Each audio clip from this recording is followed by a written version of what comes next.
Hey everybody, and welcome to Angel B Designs. I'm Angel B. Thank you so much for being here. I really appreciate it. Or if you are catching the replay, thank you so much for watching. Um, this is a live. I'm gonna start off by I guess just kind of doing some housekeeping. I guess it's what it's called. So what we do over here on my channel during a live is I like to basically I do a craft in real time. I answer questions in real time, chit chat, all of those fun things. Like I said, in real time. I just like to go live once a week, just to be able to answer questions. I do get a lot of emails and comments that I can't always answer. So that is the point of, like, tutorials and live videos and things like that. So I don't particularly always get right to the point. I have a couple of different crafts that I will be doing today. I want to do a bling shirt as well as an embroidery shirt. So we're going to do a couple of different things. Hopefully my embroidery machine was having a thread issue earlier. I think I fixed it, but I'm not 100% sure. I guess we will see as we get going. But I haven't been live in like 2 weeks, you guys. What have you guys been up to? What have you guys been doing? One thing, hold on. I need to read this email really quickly. But there was one thing I wanted to start off by saying.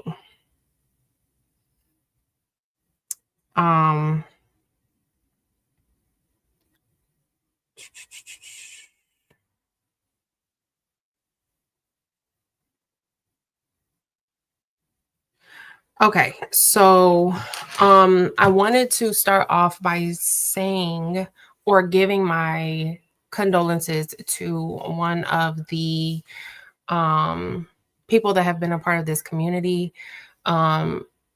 Naomi has been a part of this community for as long as I can remember. She's commented on my videos live. She's always been in here, even if it's just to pop in and say hello. Or, she has to be in the bushes, anything like that. But Naomi did, I think Patrice and Marilyn did mention this the other day. What was it? Friday? Saturday? Yeah, I don't watch lives in real time, so I think it was Friday. But yes, Naomi did pass away. And I just want to offer my prayers and condolences to her family and anybody who, is upset by that. I'm definitely upset by it. But I did receive an email, and basically they were saying that they will be selling the contents of her craft studio, and they wanted to offer that to the community first. I'm not sure how you can get in touch with them. I'm not going to give out their personal information. So I guess if you are interested in anything, I'm going to put my email on the screen. If you are interested in anything, you can send me an email, and then I will pass along your information to Naomi's family. I'm just not going to put her personal information just because I didn't clear it with her first. I forgot. But they did say that the proceeds will go to the 2 and/or 4 charity that they are setting up to continue and honor her passion for giving. So if you are interested, send me an email and I will pass along that information to her family. But yes, definitely my prayers are with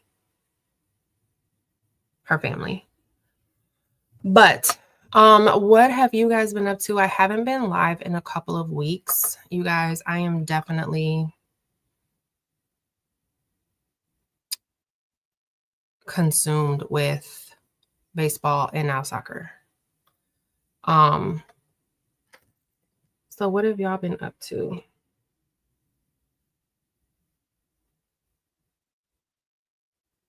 Y'all, the way that the comments are, like,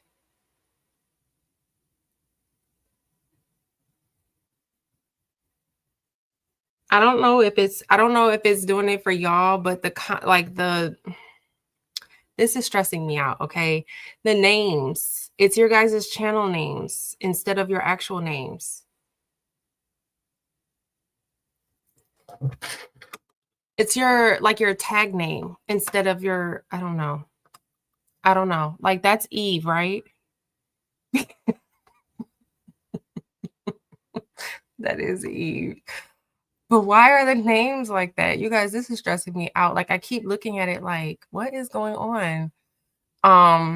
But yeah, the names are really stressing me out. I'm gonna go ahead and scroll to the top and say hello to everybody, and then we're gonna get started. So the bling shirt, or not the bling shirt, but the embroidery shirt that I'm doing. This is the file that I created here. Let me take this down.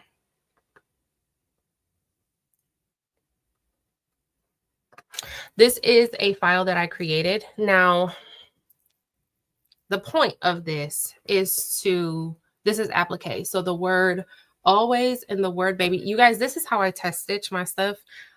Real quick, this is how I test stitch my stuff, okay? I have 2 pieces of stabilizer on the back, and then on the front is a piece of cotton.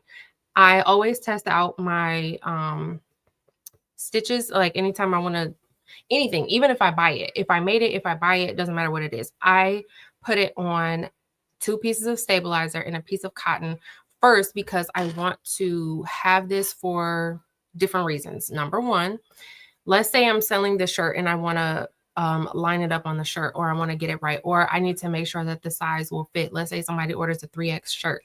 I want to make sure that this will look okay on a 3X shirt. So if I stitch it out like this, I can literally take this and I can line it up. Let me show you.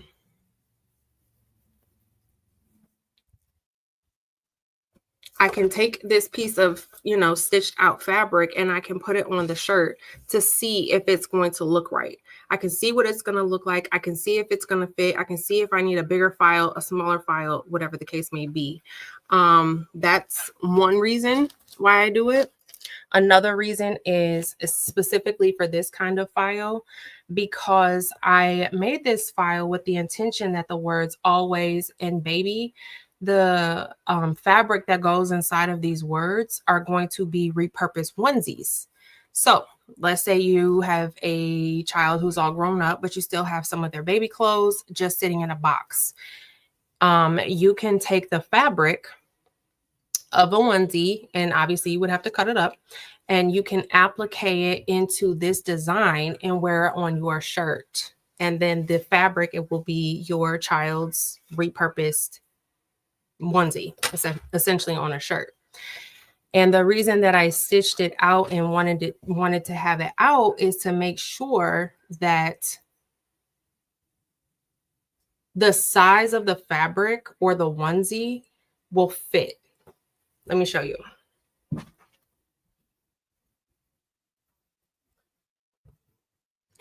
Okay, so this is a onesie that I had, and I cut the back off already, and I made a shirt already. So I still have the front piece of the onesie. Now, what I can do, this is a newborn. So the size of this onesie is a newborn.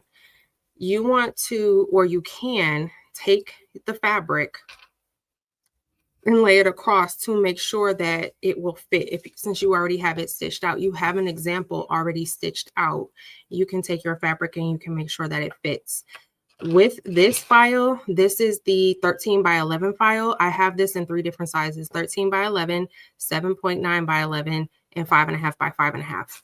Okay, so like, for example, if you are using the 13 by 11 file, this isn't actually 13 by 11. This will fit in a 13 by 11 hoop. It's like 10.78 or something like that is the actual size. But when I say 13 by 11, that's the size hoop I use for this. But because this is bigger, the newborn onesie will not fit. If you're cutting it this way, it won't fit. Now, what you can do is, for example, it'll fit up to about the S. The S doesn't fit. However, the sleeves will. So if you cut the sleeve, you can get it to fit on the S. Or you can just tell your customer, hey, I would prefer if you sent me a 6-month onesie or an 18-month onesie versus a newborn. Hopefully that makes sense. But that's why I stitch out the different sizes, is so that I can have an example of that size. I can put it on the shirts to make sure they fit, or check the fabric, whatever the case may be. I just like to have an example completely stitched out so I can reference it whenever needed. But I said all of that to say, that's what we're going to be doing today, start to finish. But let me go ahead and scroll up and say hello to you guys. Y'all, these names are stressing me out. Hey, Martha. Hey, Dee. Hey, Mary. Hey, Nicole. Hey, Sandra. Hey, NJ and Lucille. Hey, Eve. How are you? Creative Notions. Hey, Dee Dee. Hey, Monique. Hey, Fern. Hey, D. Smith. Hey, Cookie. Hey, Benita. Hey, what's the tea? Hey, Kelly. Hey, Kelly again. Hey, Leslie. Hey, Dolores. Hey, Daisy. You guys, these names, this is so crazy. So she did put it on her channel yesterday. Her family put it on her channel. I think it was, they said it was her son, right? Hey, Kelly. So Zay, last week Monday, when I didn't go live, they won that game. And then he had another playoff game on Wednesday, and they lost that game. So they are out of the playoffs. However, the Ohio tournament is this weekend. So we leave to go to Ohio on Friday. I'm hoping they win that tournament. We'll see, though. No, Xavier has not been on TV this year.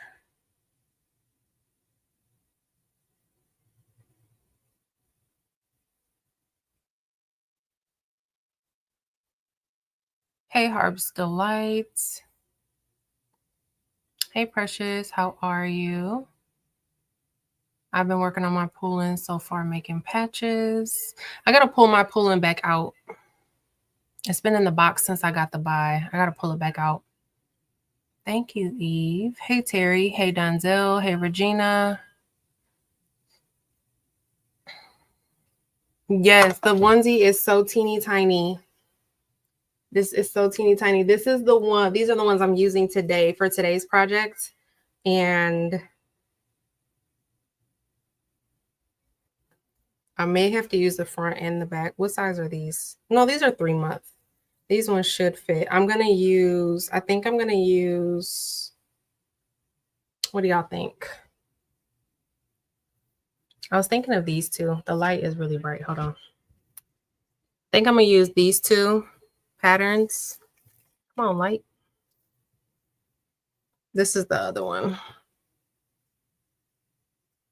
They're super cute, though. Hey, Lady Bear. I'm not sure why YouTube is doing this. I'm not sure at all. Hey, Geneva. Hey, Picture Me Crafting. Hey, LaShawn. I know some of your guys' like real names. Like I know Picture Me Crafting is Miss Melinda, but I don't know everybody's. Hey, Valerie. Hey, Bobby. Hey, Cruising Forever.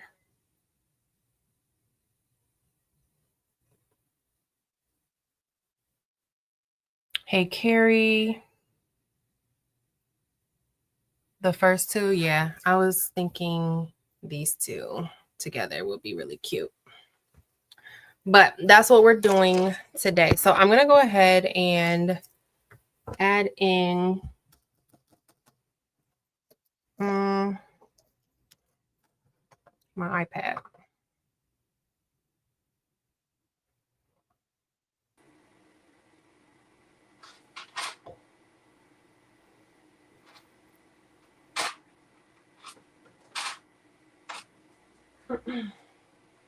All right, can you guys still hear me?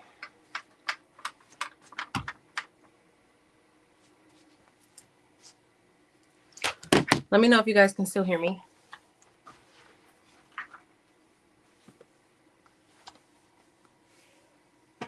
Hey, Shay Shay. Yes? Okay.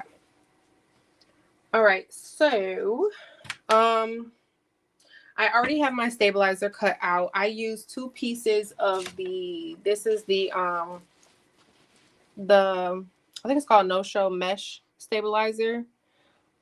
This is really the only stabilizer I've used outside of the Rich Word stabilizer. I feel like I'm the type of person, when it ain't broke, don't fix it.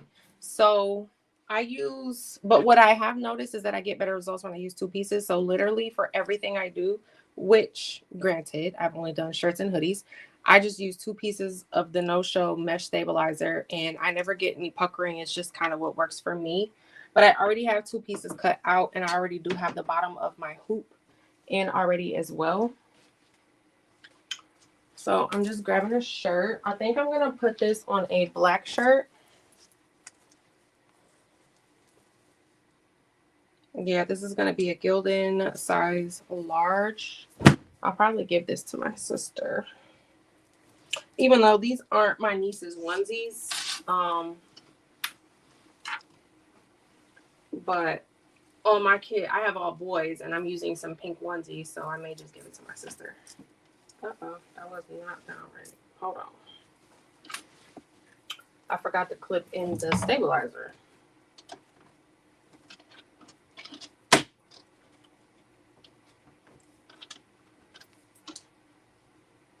And then I have a soccer bling file I want to do. Y'all, CJ has started travel soccer. And I don't have any soccer shirts. His first game was, or his first tournament was this past weekend. So now another thing I want to show you guys with this.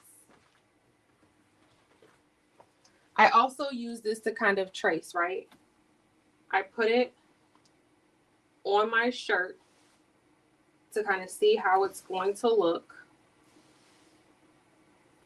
That looks to be about centered.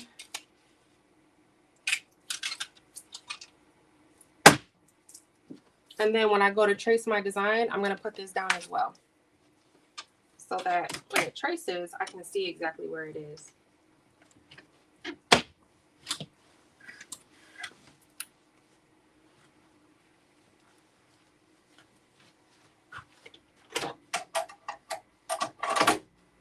Y'all, I need some more cameras up in this office.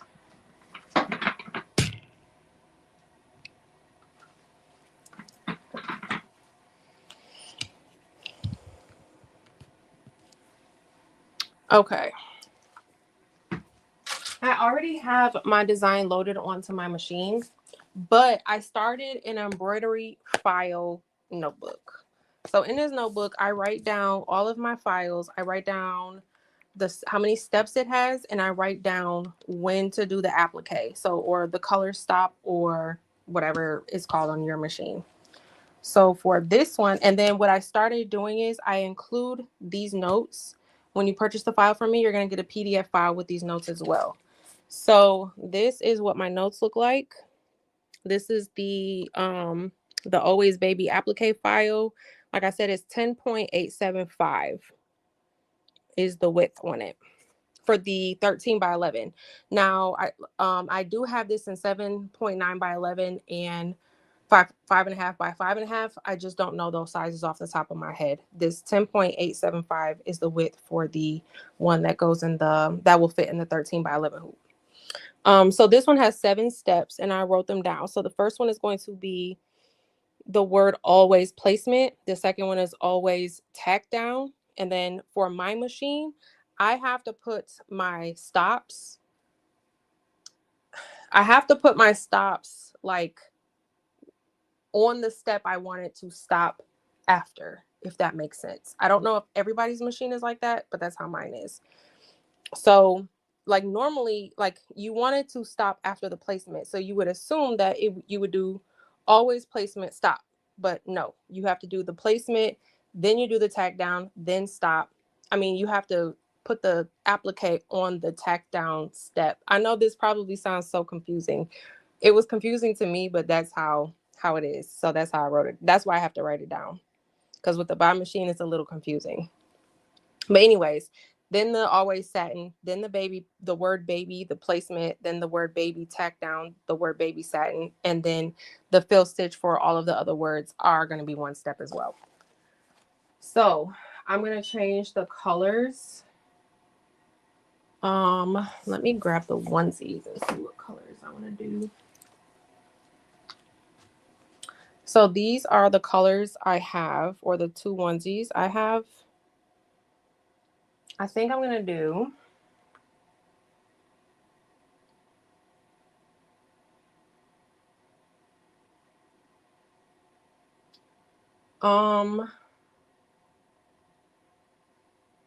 the light pink I want to do is not on my machine, so I think I'm going to switch it. What color stitch do you guys think I should do? Hey, everybody popping in.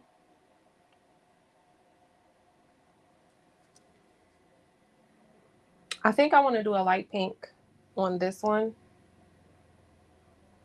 and the light pink isn't on my machine.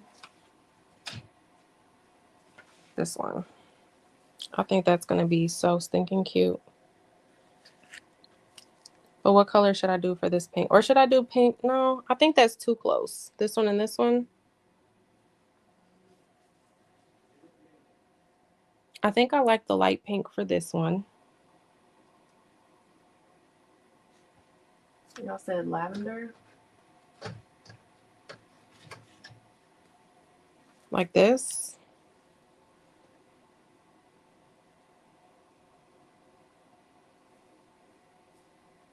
Or I have silver I can do with this one. Or I have another shade of pink. Hold on.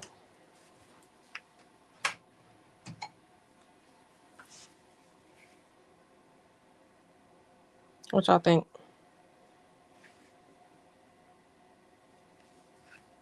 Light pink for this one. The medium pink for this one. Do I have dark purple? I do have dark purple. I think I might do these two pinks.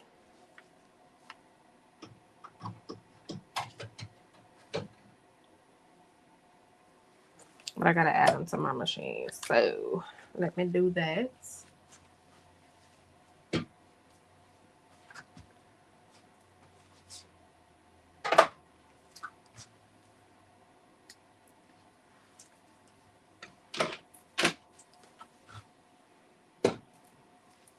Y'all, before I realized that you could just tie the thread, I would literally pull all of the thread out to thread my machine. Like when I first got it, so the machine was threaded when it first came, right? And everybody kept asking me, like, is it threaded? Is it threaded? And because I didn't know about this trick, I was like, I mean, it's threaded, but you got to pull all the thread out. So why does it even matter? Right? I didn't understand why people were asking me that. And then when I realized that trick, I'm like, oh.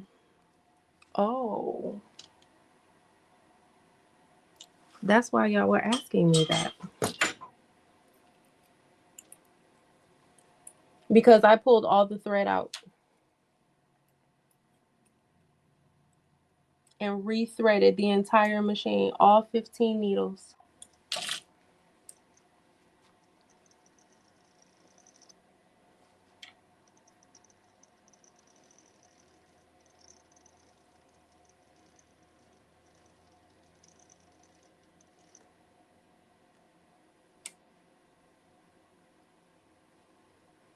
Y'all, my thread just came loose, but that's okay.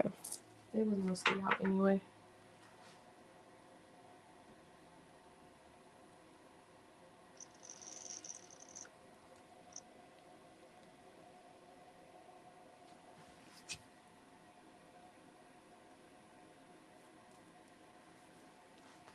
I probably should have picked all my colors before I went live. Duh.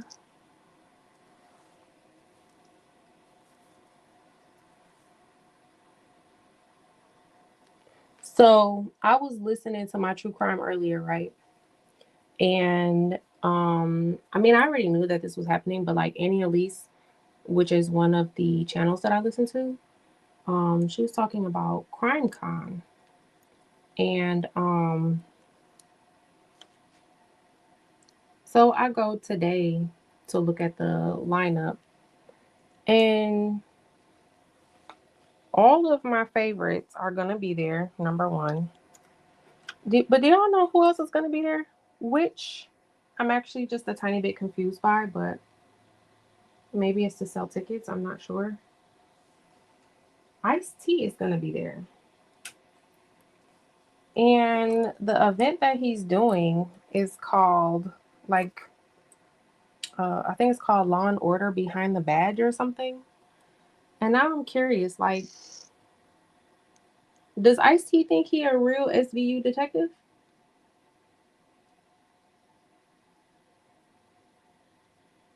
Is he an honorary SVU detective now or something?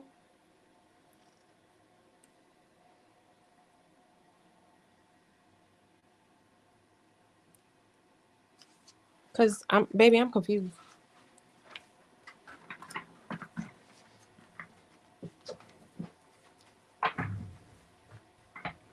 I think he's an honorary as like real SVU detective. Maybe I don't know.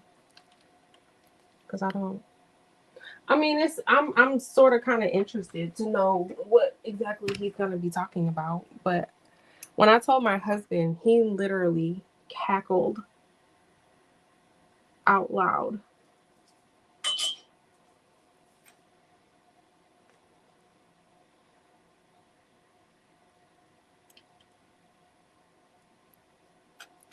Okay, there's my light pink.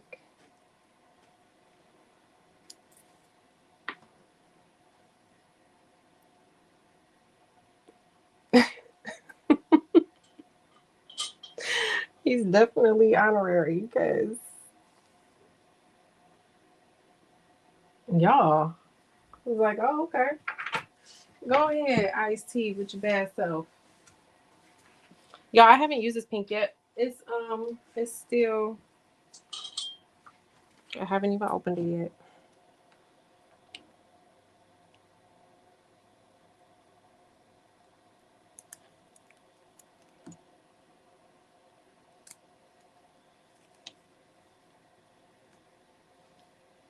All right, this one I'm gonna tie it tighter because I don't want it to come loose like that one just did. I'm gonna take the yellow off.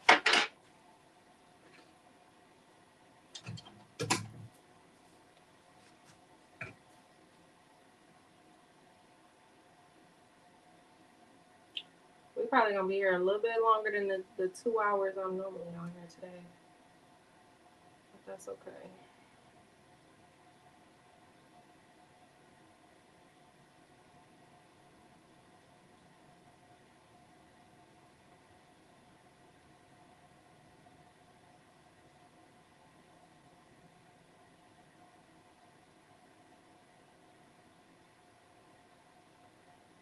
All right.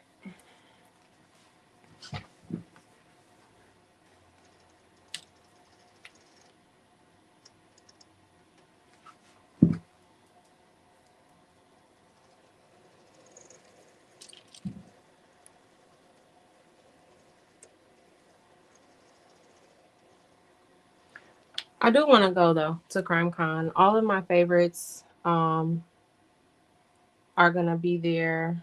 And then uh they also have like a whole bunch of people who are families of some of these high profile cases, like for those who kind of watch true crime. The Idaho cases that recently just had a verdict. I think one of the victims, Ethan, I think was his name. His mother is gonna be there. And then like one of the court reporters that was covering the case is gonna be there. Y'all, they have district attorneys that have tried like high profile cases that are gonna be there. They have judges that presided over high profile cases that are gonna be there. It's a whole thing. Okay. I have my colors in. Now let me do, where's my notebook? Here it is. All right, so I'm gonna change my colors to, the top is going to be, I'm gonna do the word always in this pattern here. That was going to be the lighter pink, which is now number 7.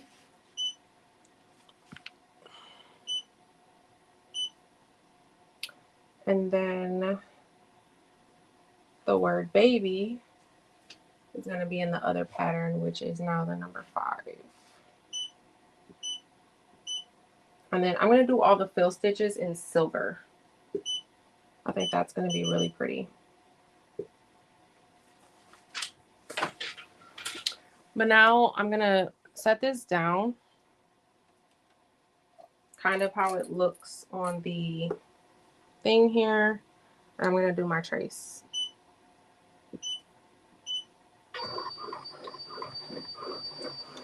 I have to replace my number 12 needle because my number 12 needle is broke. Broke. Like broke in half. Okay. That looks okay.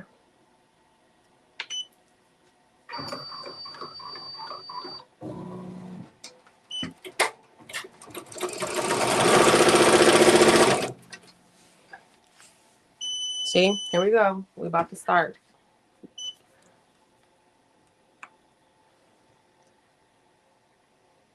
It was doing this earlier and I did not know why. My thread kept breaking. It was number 7.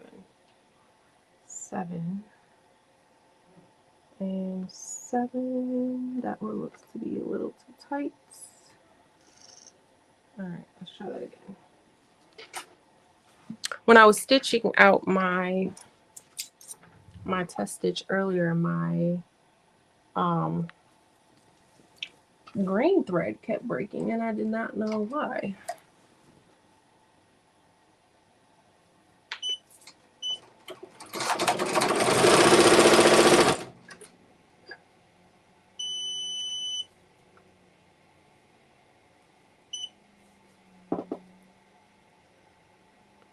And now my pink one is doing it. And again, I do not know why. I had to do this like 3 times before it finally stopped.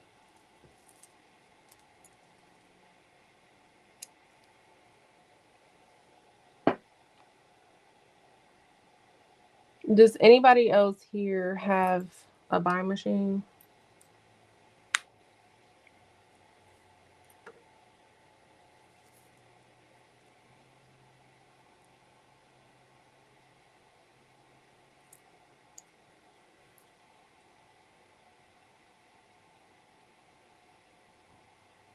So let me tell y'all about my she shed. I don't think I ever officially tell y'all what was going on with the she shed. CrimeCon is going to be in Denver, Colorado this year.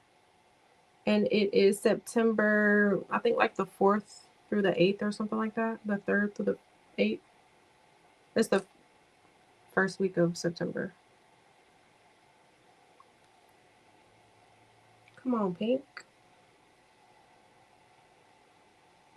There we go.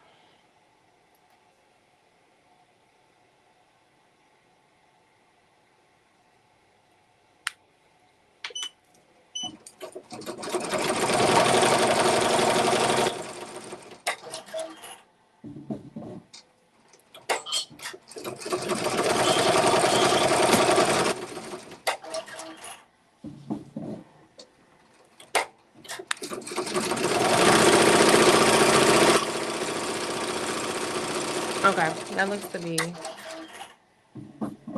working better. Hey, everybody popping in.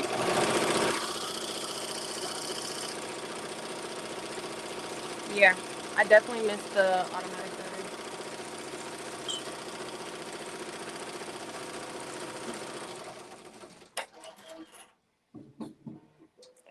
All right, let me know if my machine is too loud. Can y'all still hear me?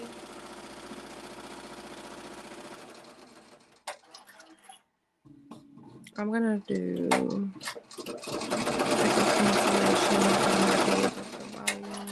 okay. So I think my noise cancellation is on, so it shouldn't be too loud.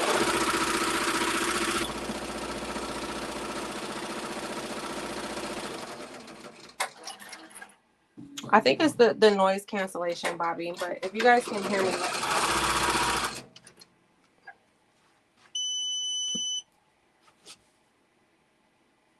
Lord have mercy.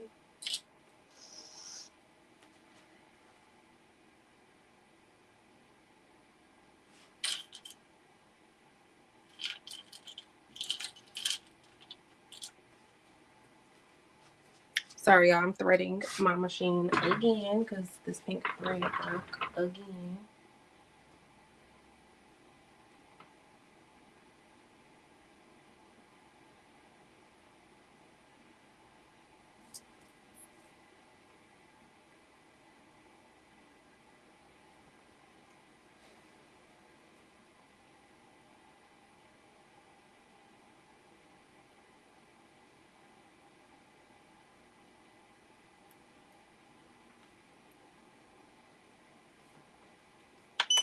All right.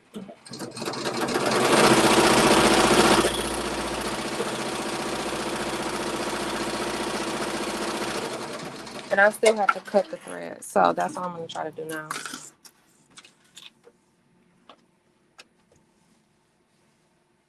How to do a trace when starting off. What do you mean, NJ? Okay. So I do have to cut out my fabric.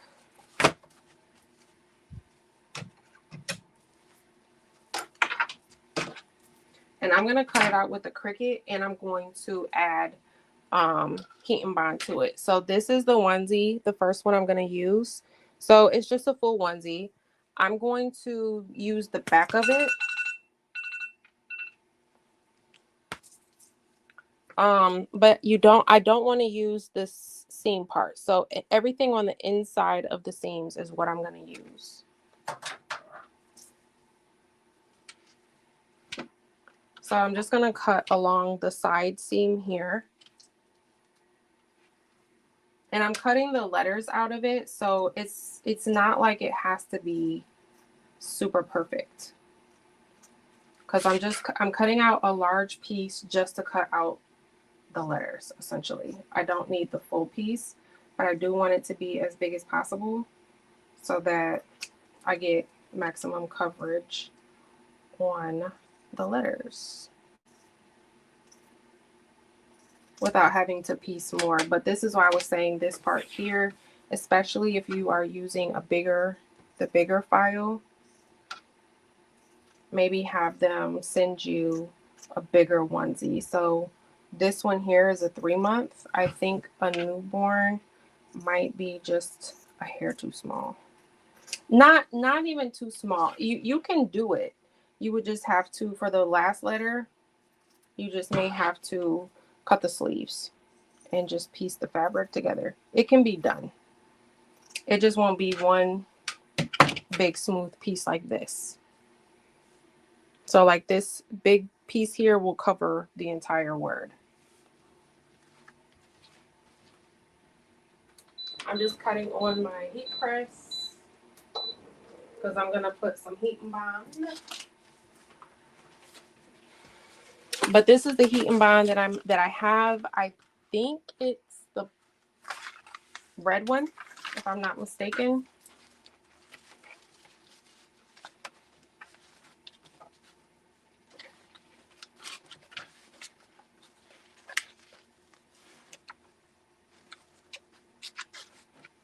And I'm going to cut out a big enough piece to cover it. Actually, my Cricut mat is only 12 inches. So honestly, I don't need this big full piece.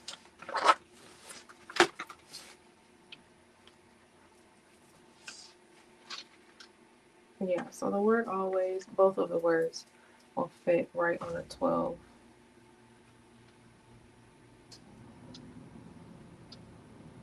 So I can cut off this piece here. And I'm gonna just put it off to the side just in case I need it.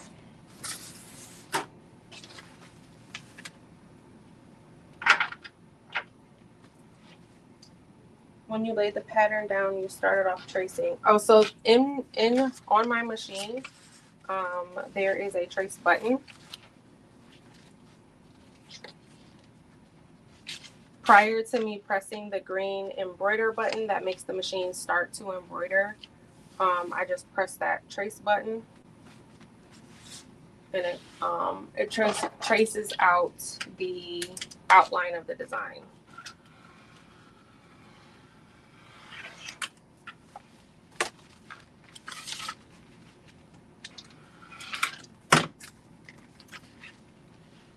Okay, so here is my piece of fabric that's gonna go on my heat and bond. And I'm just waiting for my machine to warm up all the way so I can go ahead and press that. While it's doing that, I'm gonna cut the other onesie, which is gonna be for the word baby.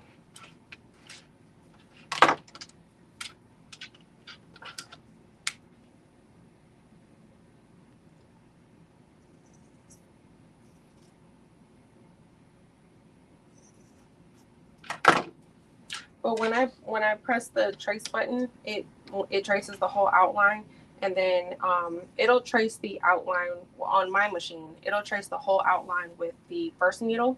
So I just kind of like hold the presser foot down just a little bit just to see exactly where it's tracing, just to make sure that it traces the entire design the way I need it to.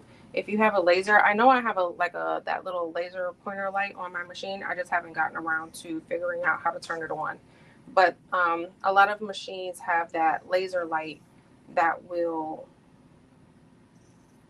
do the same thing. When you go to trace, the laser light will show you exactly where it's tracing as well. One of these days, I'm going to sit down and figure out how to turn it on. This is such a super cute idea, y'all. I absolutely love this. It is, for me, a little nerve-wracking, though, because, you know, this is something I do want to offer, but I'm also somewhat nervous because this is like, you know, so this, you know, I can see this piece is going to fit across the whole word baby. That's why I love having this already stitched out. But you know, these are people's sentimental pieces of fabric, and if their child is a lot older, like, you know, in their 20s or 30s, if you mess up their fabric, I'm sure it can be saved, but you're going to be sitting there cutting a lot of stitches out to try to save it.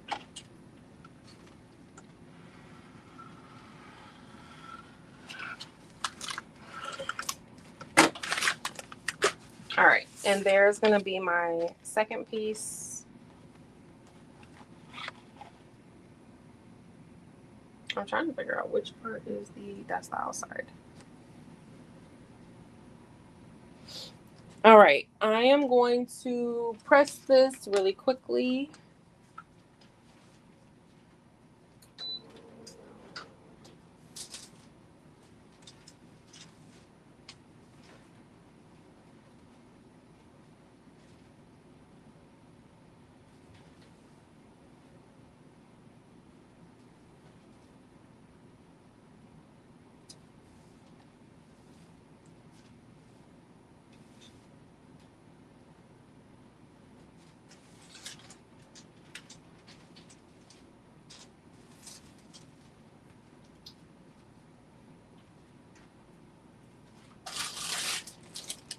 All right, I'm still waiting for this to warm up. It wasn't, y'all, my heat press was not on. I thought it was, but it was not. This is the other piece I have to press. But while that's heating up, I'm gonna show you. So look, when I was at Applique Getaway, right? I know I showed you guys this before. I bought this marine vinyl. And I posted in my community tab some projects I did with it. I think I did a video on something I embroidered with the marine vinyl as well, which is like this thick kind of faux leather. And I did order some more, but you guys, it's taking forever to get here. So I was on Amazon just kind of like poking around, trying to see if I could find more from Amazon. And I found some. I don't remember off the top of my head. Let me look and see how much this was, because I got a lot of colors. So this is 32 pieces and it was $15.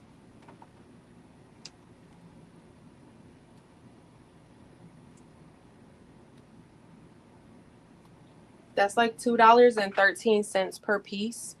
And at Applique Getaway, each one of these sheets were $2. So essentially about the same price. And these ones are a little bit thinner, which I'm going to assume because it's a little bit thinner, it might be a little bit easier to embroider. And they have the same kind of backing, but look at all these colors. So it's one color, like basically one sheet of each color. And I got a whole bunch. Like here's some orange, plus like a skin tone color, green.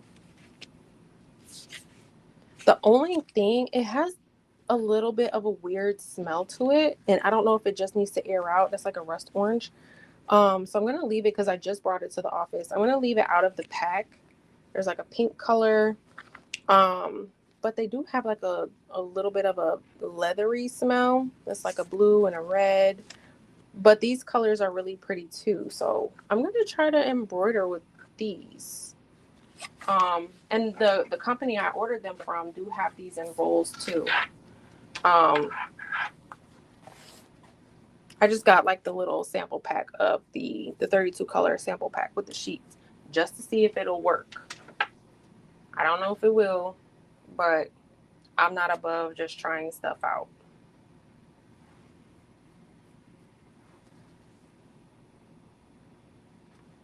Hey, Sewing Crafts, welcome in. Thank you. Hey, Lita. Hey, Mary.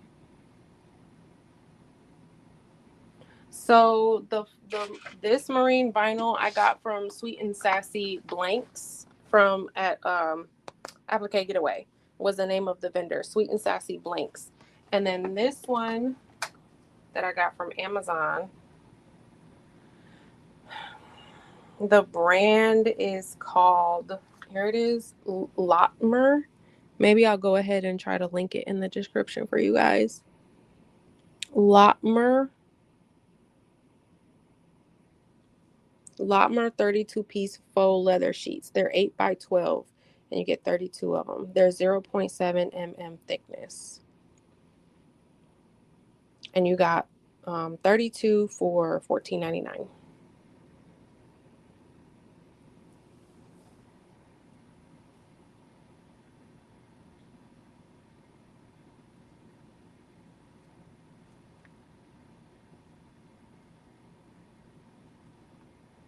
Are they truly marine vinyl?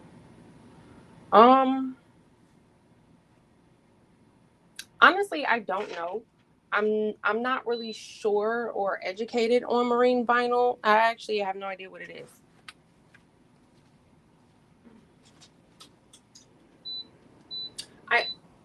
I only recently came across it at Applique Getaway, and I asked them if you can embroider with it.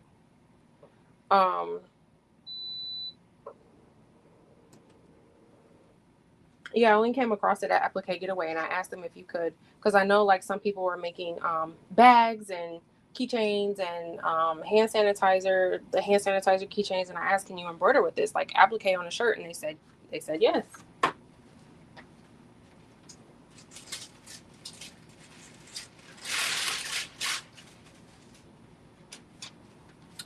And so that's how I ended up coming across it. But I'm actually not even sure what it is, to be honest.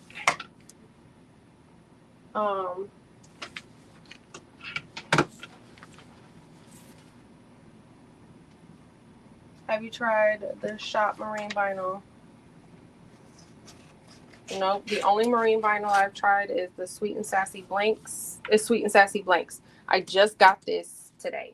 It just got delivered today. I haven't tried it yet. But Sweet and Sassy Blanks is the only marine vinyl I've ever tried. And I do like it, but I don't have anything to compare it to. Again, y'all, I'm a baby beginner in embroidery. I just do things and see if it works. But I'm definitely no pro or veteran when it comes to embroidery or using different materials.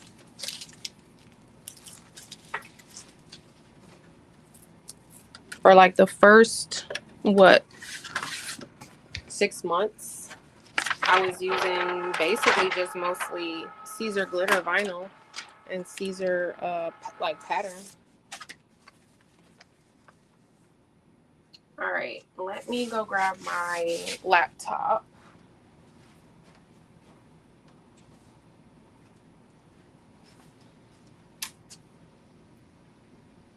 To cut this out. I'm gonna cut this with my Cricuts. I don't even have to get up, y'all. Hold on one second.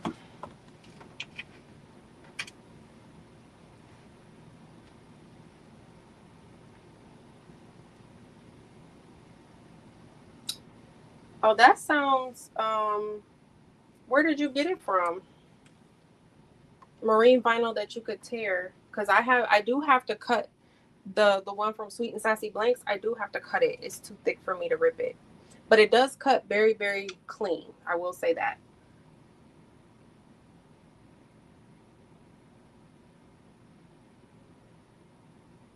There's a shop called Marine Vinyl. Do you know their website, Bobby? Do they have a website or a walk-in store?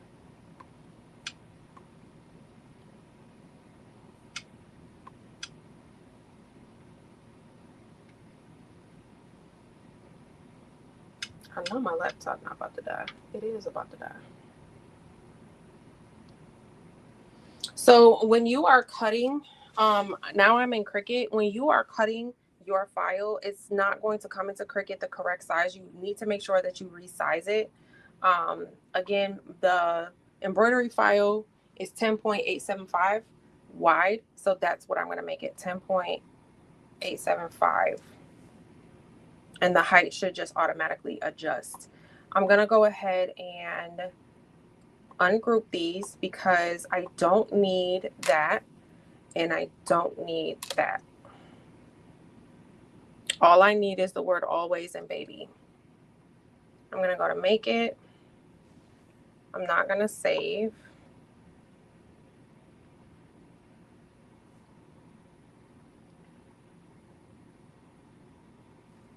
And then, oh, you know what? Let me attach it because I ungrouped everything. So I'm going to select this, attach. I'm going to select this and attach.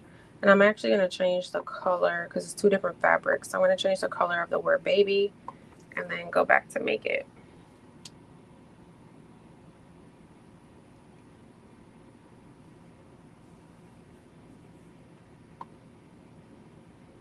Okay.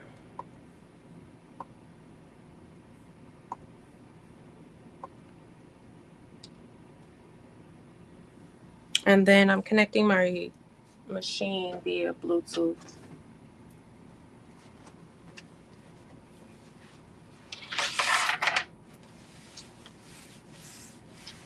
I'll order from Amazon if it's too thick. You got the good quality stuff.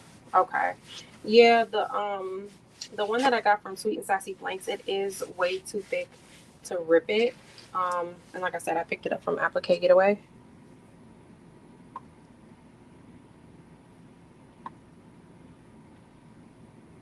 I do have to cut it, but it cuts really, really well.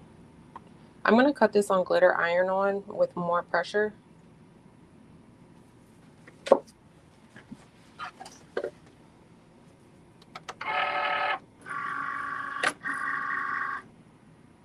Hold on.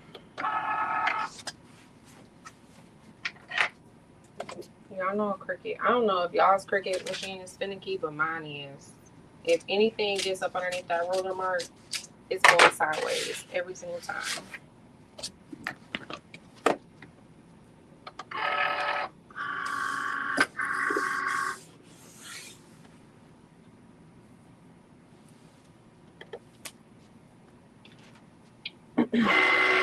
And so crafter vinyl that's cut to 12 inches. Okay. I'm definitely going to check them out. Because now that I've gotten into different patterns and fabrics and, you know, vinyls and stuff like that, I'm definitely interested in more stuff. And I'm turning on my hand press because I'm going to press this into the letters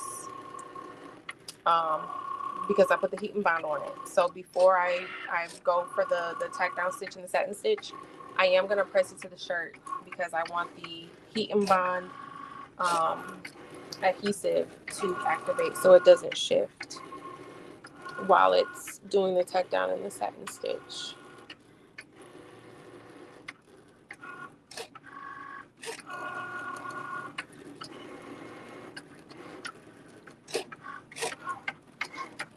What are you guys working on? Hey, spelling the diversity. How are you? Before I take it out, I'm gonna make sure it cut all the way through because sometimes Cricut plays me and it does not. Like now, that don't look like it cut all the way through. I'm gonna cut that again by just pressing the C button without even taking it out.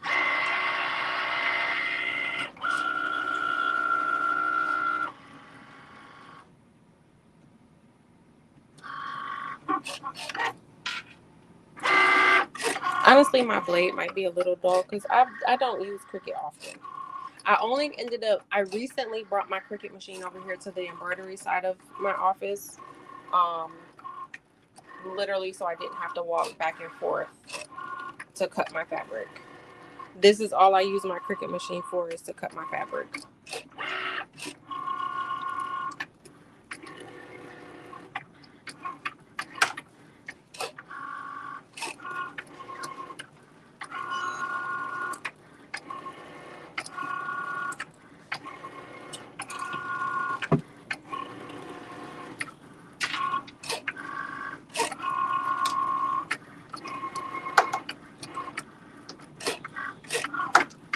I need to make a soccer embroidery design so that I can make one for my son for his league. His travel soccer league just started.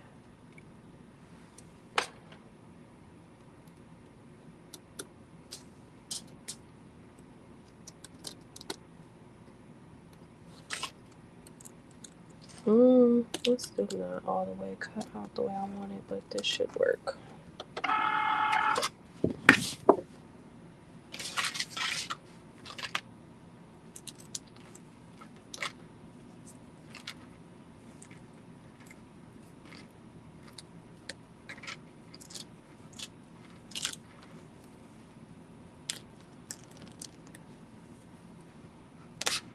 Okay.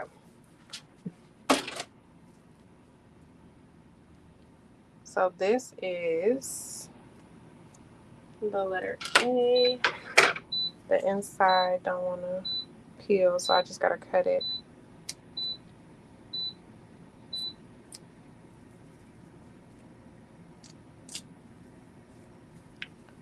So that's what it looks like once it's all cut out.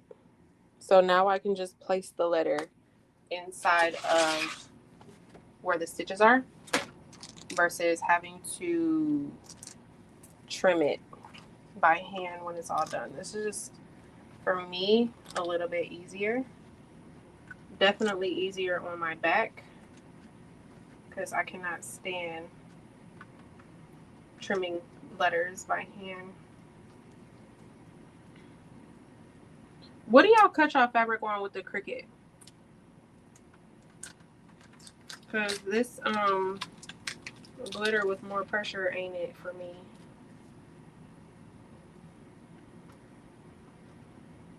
I don't even remember all of the settings. I'm sure they have a fabric setting, don't they?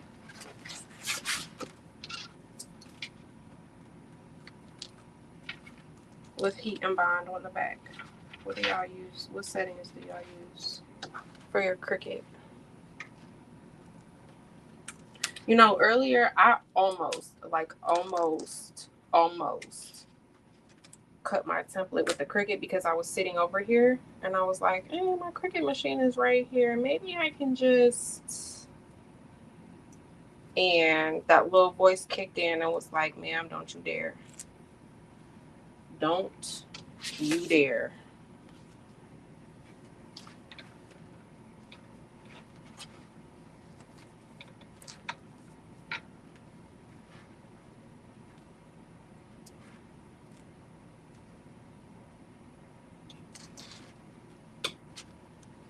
Yo, my S is a little short.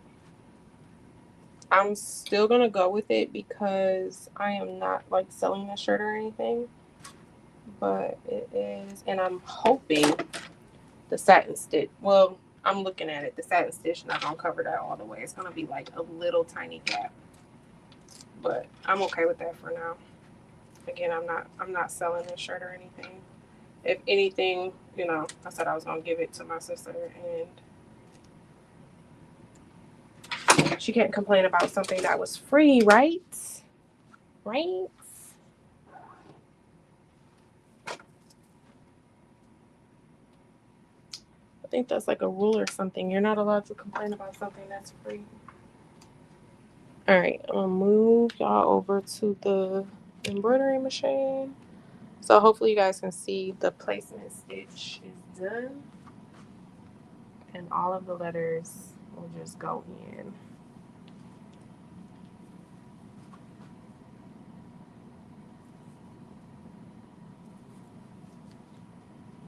And I'm gonna go in with my hand press because the heat and bond is on the back. And just make sure it's adhered so it doesn't move during the stitching.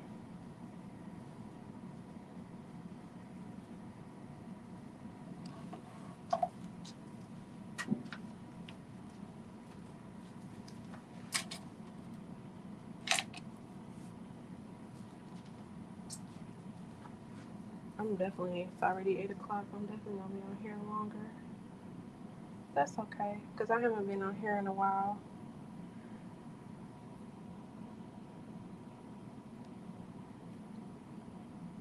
I'm gonna tell y'all about my she shed in 1 second, because the city I live in is giving me the blues. I think I talked about it on my last live a little bit.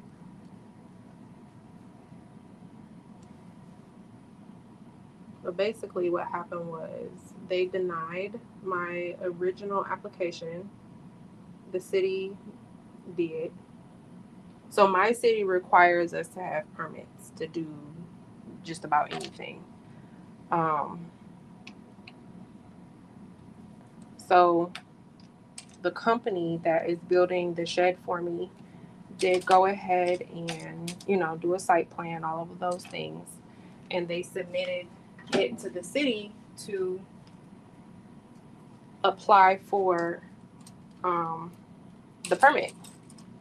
And the city denied it, saying that there was a 20-foot easement, utility easement, on our property. Now, my husband, when we bought the house,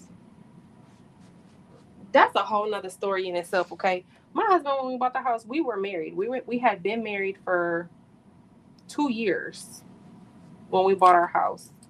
And This fool, at the closing, the people, for whatever reason, my name wasn't on any of the paperwork. It wasn't on the deed. It wasn't on anything. And he signed all of those papers anyway. So we had to do an addendum to our deed to get my name added to the deed because this idiot signed all that paperwork anyway without my name being anywhere on it.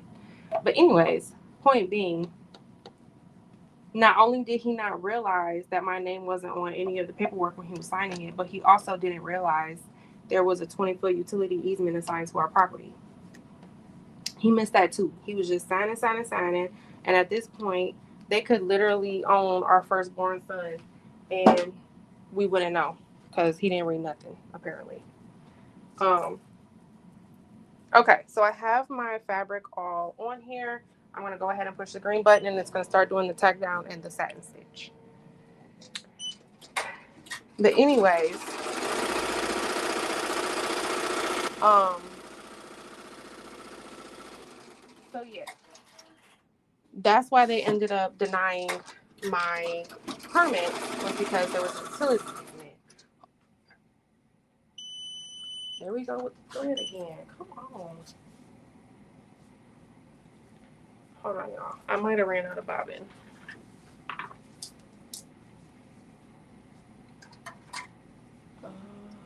No, there's still plenty of bobbin.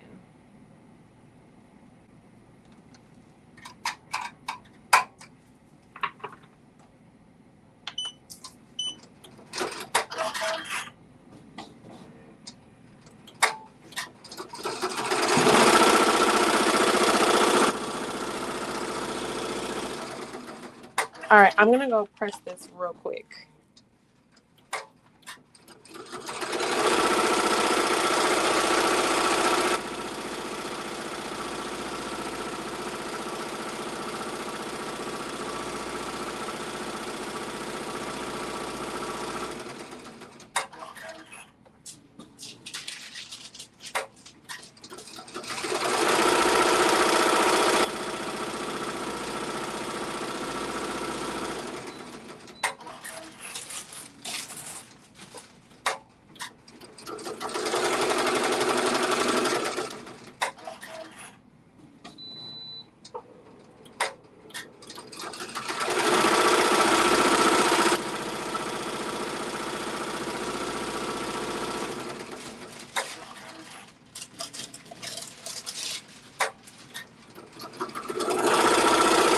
Okay, so here's my next piece of fabric. It is adhered to the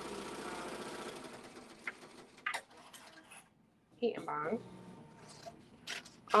But yeah, anyways, so the city denied my permit.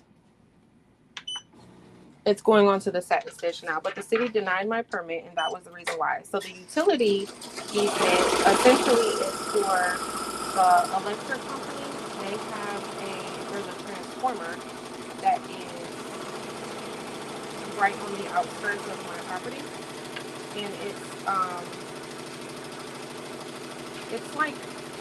like an electric pole. So there's my neighbor's house and there's my house. And then right on the property line, like where the fence sits, there's an electric pole that goes like up in the air and it sits right in between both of our properties. And so on that electric pole is the transformer. And that's what the easement is for the transformer. And so, which makes sense because thinking about her property, because she has a pool in her backyard. And originally I was like, wait a minute, she has a pool, so how the heck did she get that? But then when I looked at it, I realized like her pool is actually probably exactly 20 feet away from the transformer. So I was like, okay, all of this kind of makes sense now. Can you guys still hear me? Because I feel like this machine is super loud. Let me know if you cannot hear me.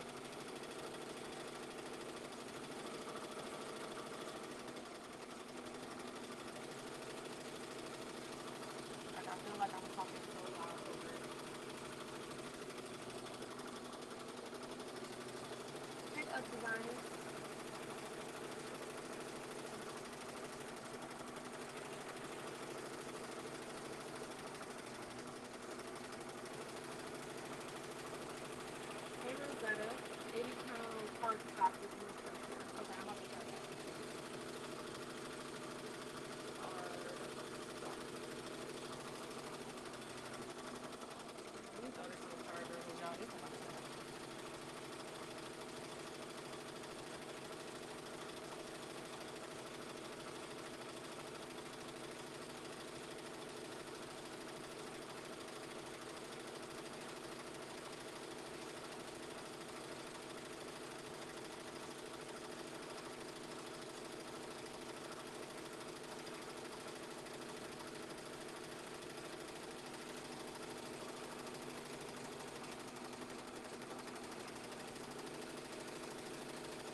Y'all can't hear me? Okay. Let me get my headphones.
Can y'all hear me now?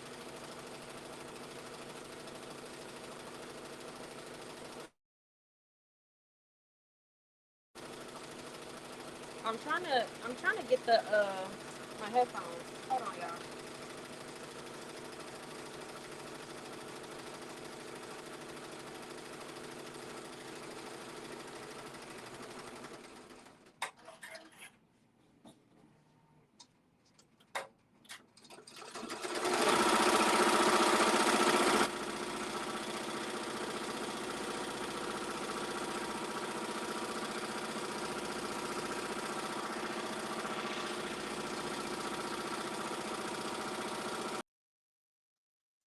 I'm trying to get my AirPods so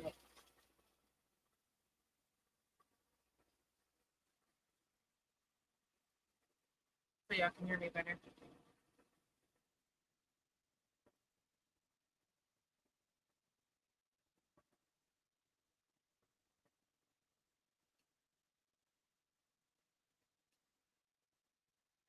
Y'all can hear me now?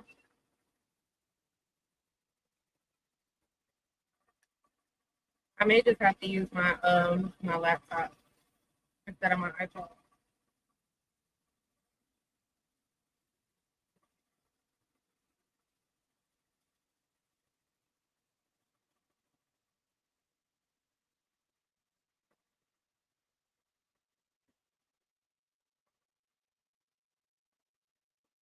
Because it is not working at all. I don't know why I'm able to connect.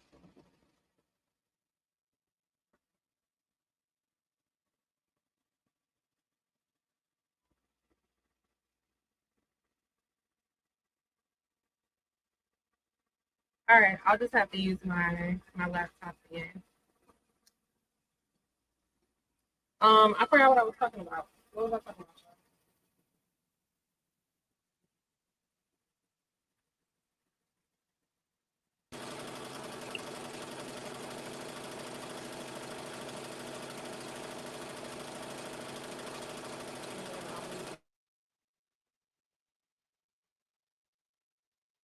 Oh my gosh, that looks so good.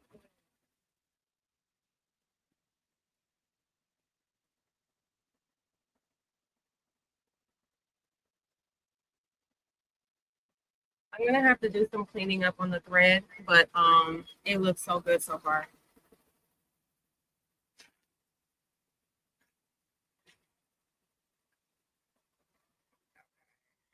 What I'm doing now is I'm cutting out the word baby in this next piece of thread or fabric. But I was talking about the she shed. So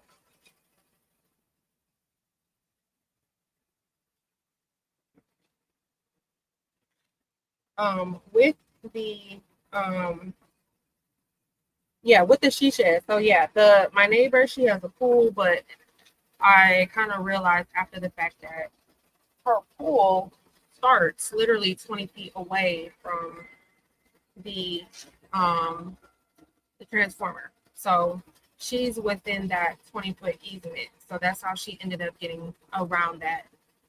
So basically what I ended up having to do was um ask the utility company to give me written permission, which is what I'm waiting for now. So basically I had to go to the utility company, which here in Michigan is DTE. I had to go to DTE and basically ask them if they will take a look at my site plan and my yard and all of those things and see if they can go ahead and approve it anyway. Maybe if so originally the transformer, I was going to put it right by the transformer, but I have a whole lot of yard going in the opposite direction. So, I asked them, I'm like, if I put the she shed on the other side of the yard, it's not necessarily 20 feet away. It'll be within the 20 feet, but it'll be on the outside, very end of the 20 feet. And so I'm trying to see if they'll let me do that. Um, and that's what I'm waiting for now, is to see if they'll make an exception for the outside of the easement, or the back part of the easement, essentially.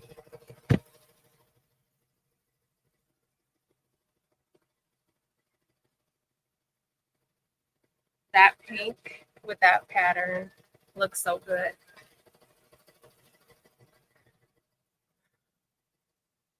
I'm gonna start brushing in some stones in a second, but I'm just looking through to see if I missed any questions.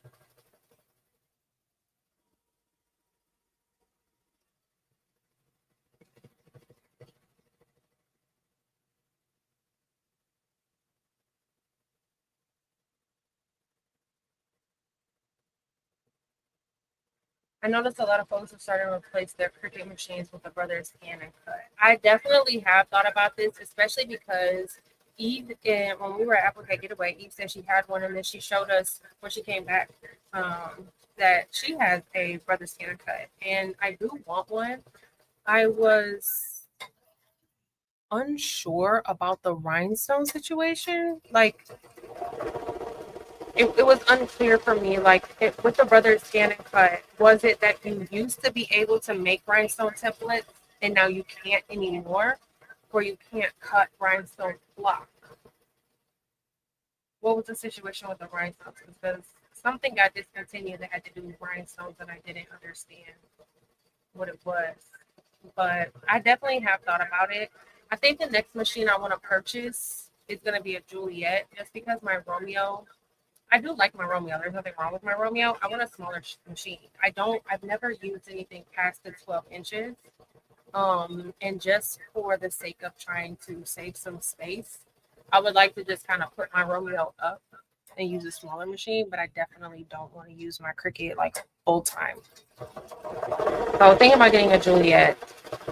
I was thinking about a Brother Scan and Cut. I want something that's like 12, 13 inches, something smaller. But I'm not getting rid of my Romeo, just in case I ever do need to do a 24-inch project for whatever reason.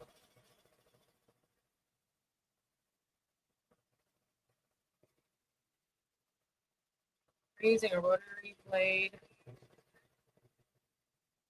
I don't think so. I think I was using a knife blade on my Cricut. I don't think I have a rotary blade. I always cut my applique by hand every time I used to cut it to put my letters in the shirt. I put the letters in. Yeah, that's how the first couple of shirts I did were the letters weren't the right size, and then they didn't line up correctly. But it just took some practice. Family will and can't complain about everything they can and do. Hey, everybody that popped in.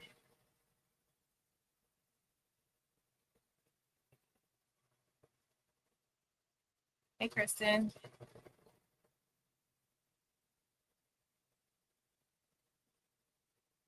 Filling the diversity, that's what I did. He should have caught the easement and he should have caught my name not being on the paperwork. He should have caught both of those. And honestly, I feel like, you know what? I'm not going to say it. I ain't like him. I didn't like him. The closing representative we had, I didn't like him at all. He seemed real pro men and anti women to me. But whatever.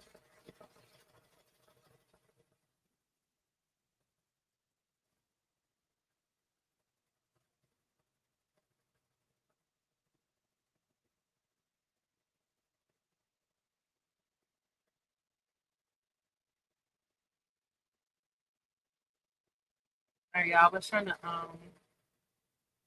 connect my AirPods to my iPad. I don't know why the heck it wouldn't connect. So in the basement option is not completely out. Hold on, let me check basement.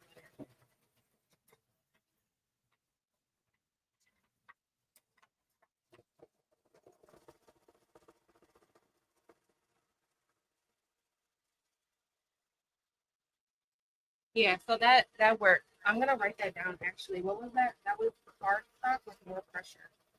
Where's my embroidery? No.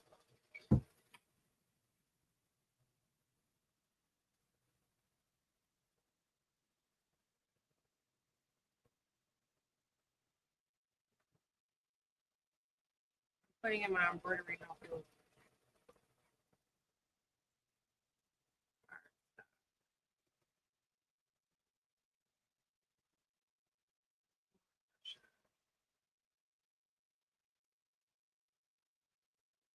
Because that's look at that. Y'all, my B is so off. I'm gonna have to recut my B. Oh my goodness. The Y is kind of off too. Yeah, this cut way better than the other one I used.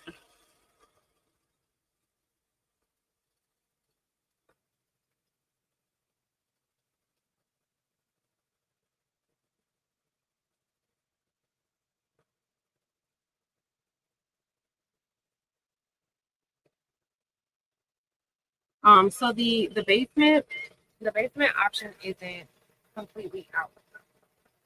However, if I went into the basement, the essentially I would be using up like the rest of the basement. So our basement is pretty big, but if I were to go make it my craft area, then I would be using up essentially the rest of the basement minus like the little TV area.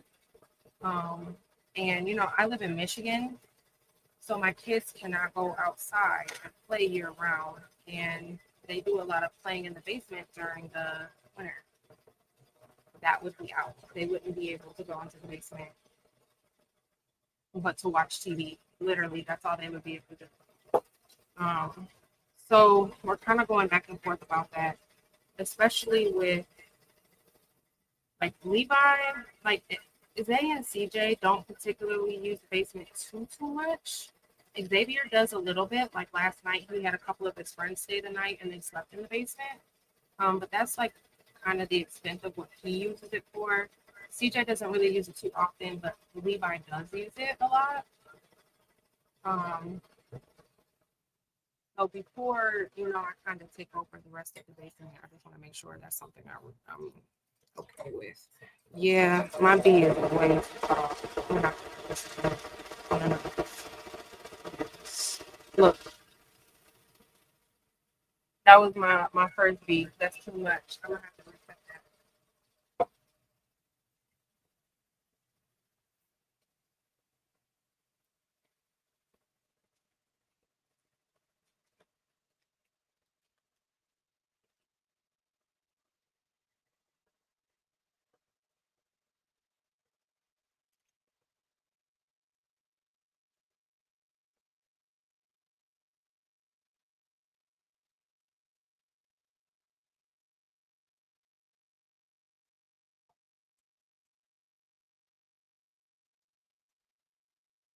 Quick question: how do you feel about the Smart Stitch embroidery machine?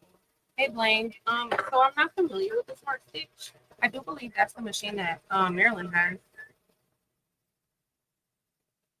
Yo, is that the one that Maryland has? The Smart Stitch?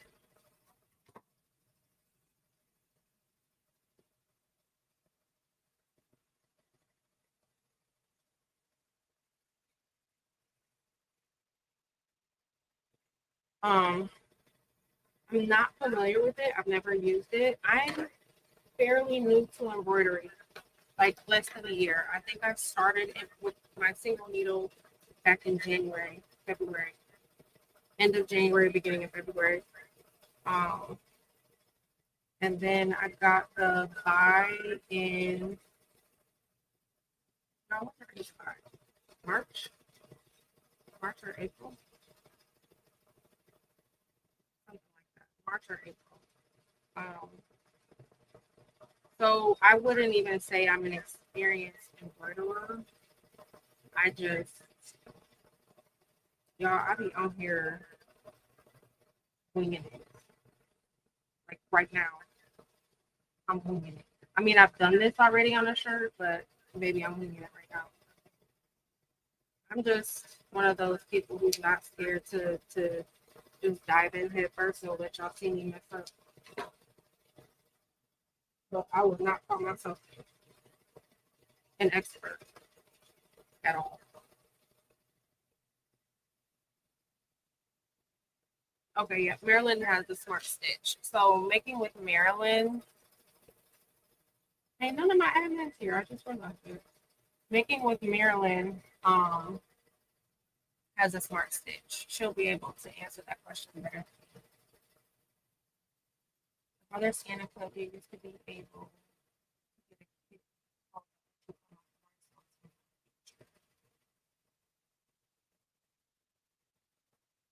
a okay, so with that being, so that means that if you don't make templates, then it really doesn't matter, right?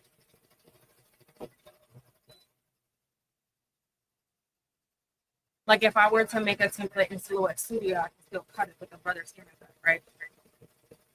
We just can't make the template.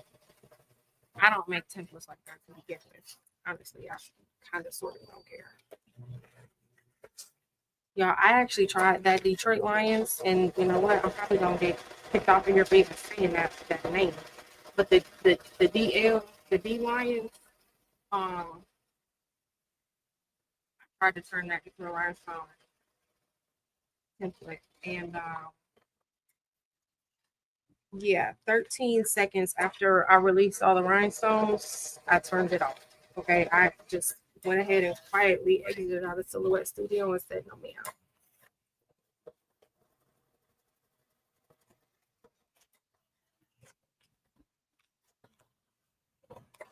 I don't enjoy it. Like I don't enjoy making rice.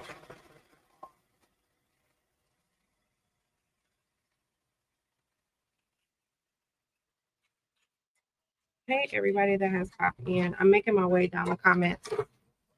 I gotta recut my bead, so I'm cutting another piece of fabric. Because that bead was just, it was, could not save it. I got another piece of fabric here with the heat bond, and I'm gonna press it.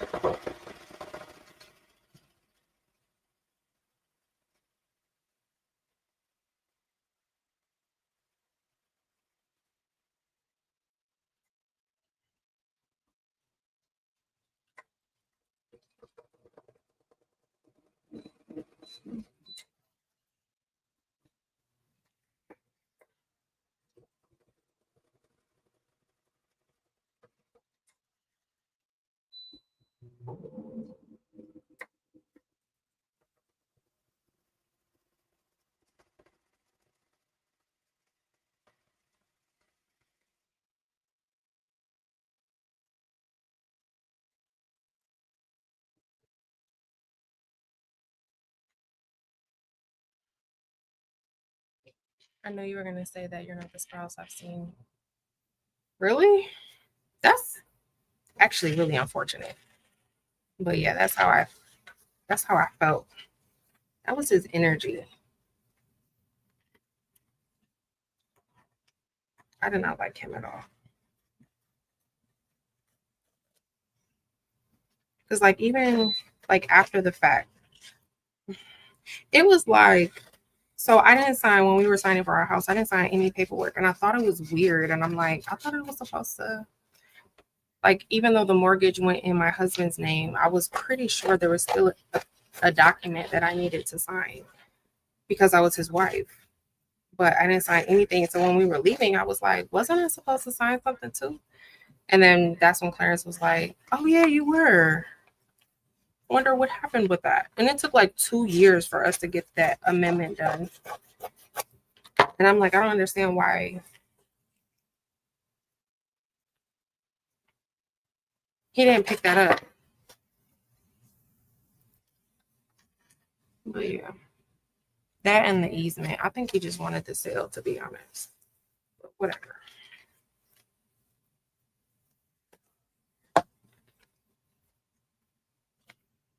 Hey, Shamika. I hope your day gets better. I definitely understand. Playing soccer and baseball. I thought I was going to be done with baseball after this weekend, but I'm not. I am not. So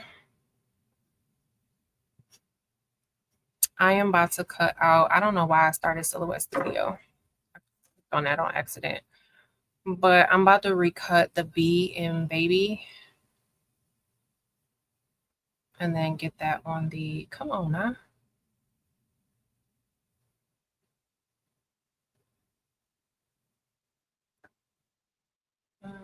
Detach. Sorry, I didn't share my screen.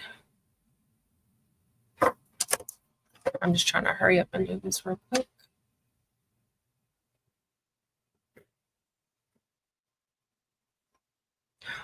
So, okay, is there a way? Because again, I'm not proficient in Cricut. On the Silhouette Studio, how you can do an area test. Cricut don't have that?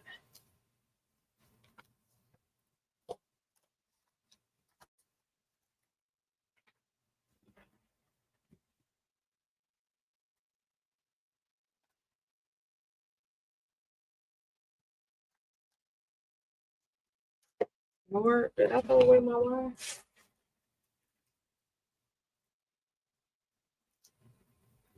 Okay.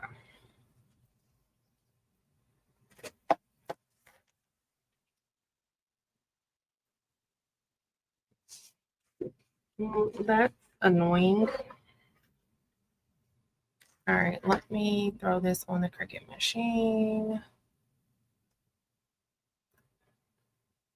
Let's see, cardstock. Not for sure.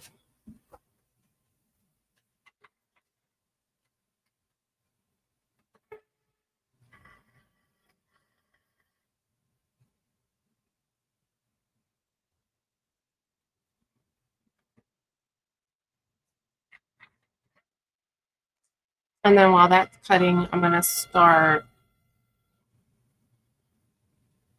on. All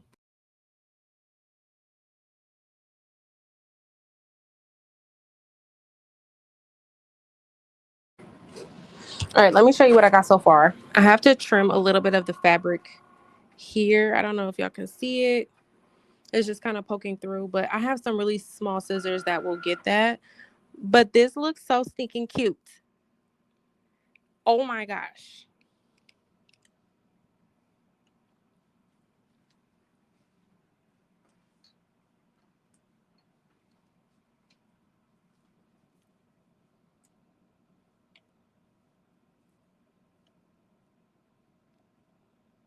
This is gonna be too stinking cute. I don't even have a little girl, but I think I might keep this shirt. I'm gonna look real goofy, right? I don't have not one single little girl walking around with this little pink shirt.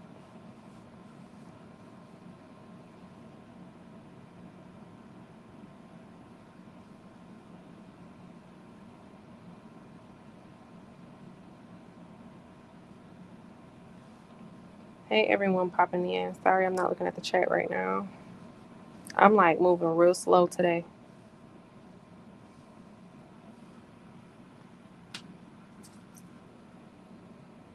I haven't even started brushing in, but once I get this down, it's just gonna go, and then we can brush in while it's doing the rest of it. It shouldn't be a problem. Hopefully, because my light pink thread broke a couple times. Hopefully the other one doesn't.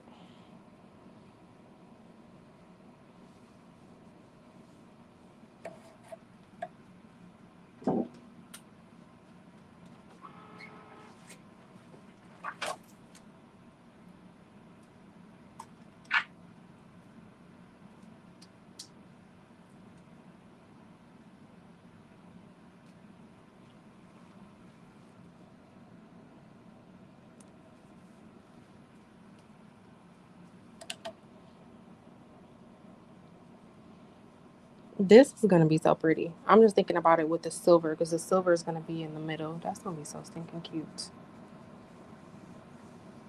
I saw a TikTok like 2 months ago of this girl. She was doing something kind of similar to this. Y'all, I lost my Y again. This Y does not want to go on this shirt.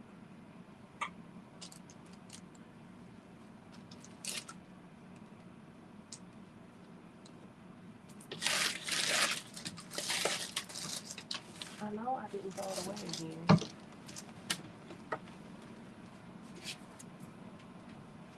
Here we go. This Y is like, no ma'am, I am not getting on this shirt.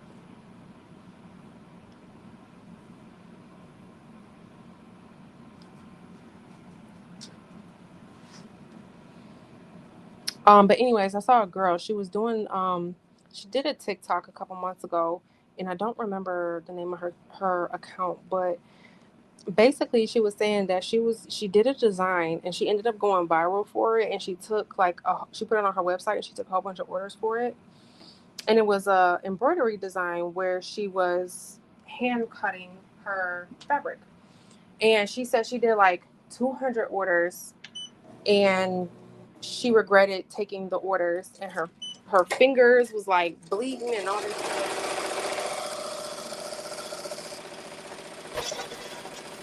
But essentially she was miserable doing it because she hated the design and she went viral for it. So I've been trying to decide.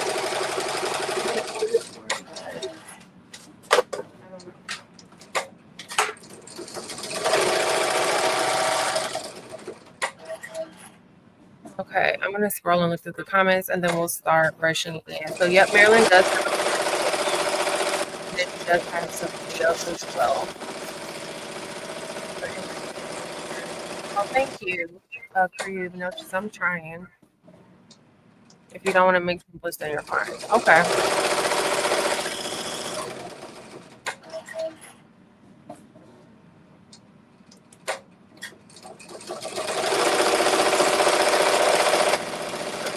Oh, so things made in Brother States.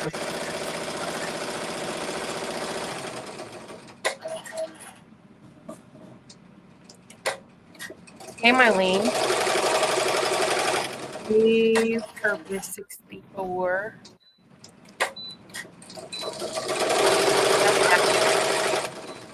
Hey, Victoria's Creations. Yeah, the numbers, the name.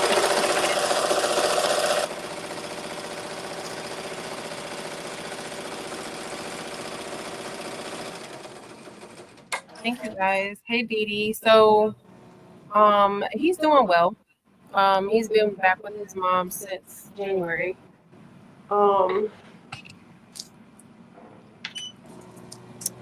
I actually just got a text message from her because we're friends on Facebook, and I posted this idea on my Facebook page, and she texted me saying she wanted one.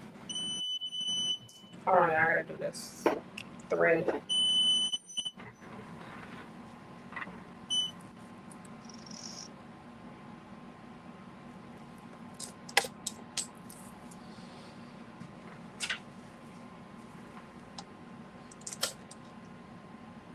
I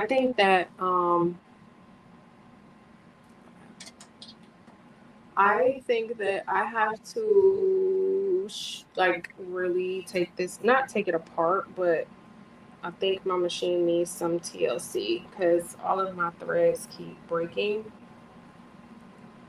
And I know I have like, I see a lot of fabric, like little dust bunnies. So I think tomorrow I'm going to love on this machine a little bit because I think that's what the issue is. Give it this scrub and oil.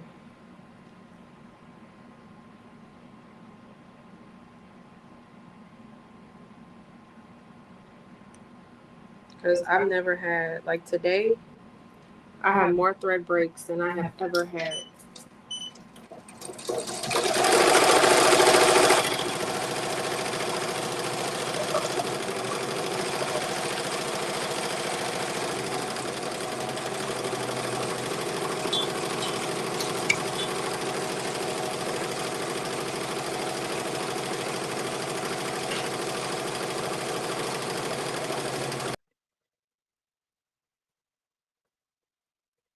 But yeah, he's doing very well. He is, talking, walking. Um, he's doing very well. Last time I saw him was the 4th of July.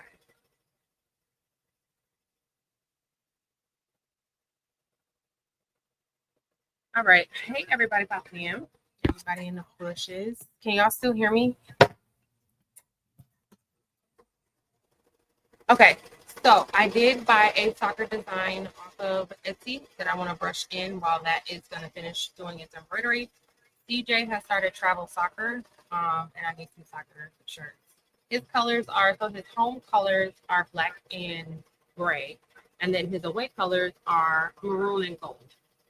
So this is the one for the black and gray. I'll probably do another one on a gray shirt too. Um, but these colors are Labrador on the silver. I got obsidian, and then the words soccer mom is lava. That looks so good. So for the one I'm about to brush in now, I'm gonna put it on a maroon shirt because this is for home when he's home. This one's gonna be for when he's away. It's gonna go on a maroon shirt, and I'm not sure about these colors, but I'm gonna do it anyway. YOLO, right? YOLO. I'm gonna put it on a maroon shirt. The soccer ball is going to be snowflake and obsidian.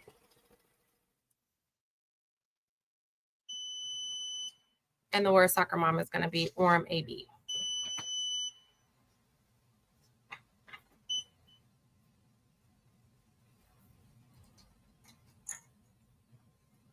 Okay, now I'm out of bobbin. I was about to be like, if that is another thread break, child.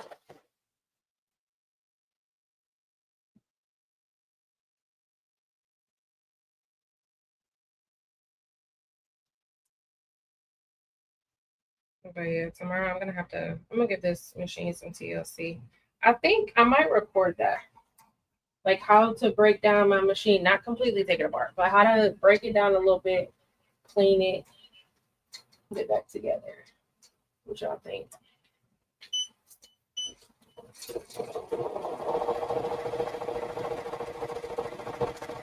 Y'all, that pink is cute too. That pink is so cute. Okay. But let me go ahead and start brushing this in. No, I don't even have my brush up there. Let me go get my brush.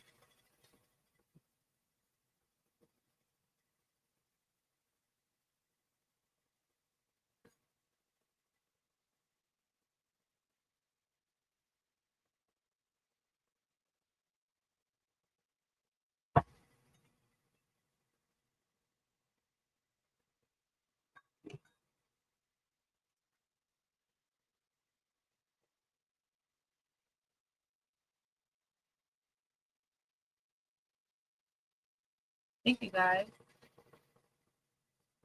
Hey Jesse.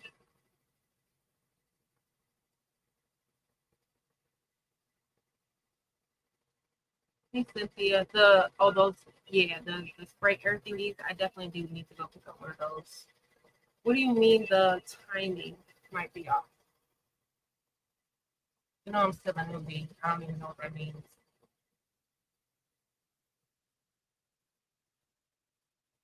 Okay, I'm gonna brush in this one first, which is gonna be obsidian.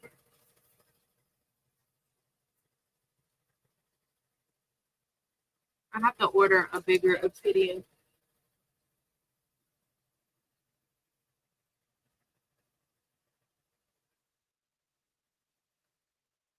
My 250 grows. But here's obsidian.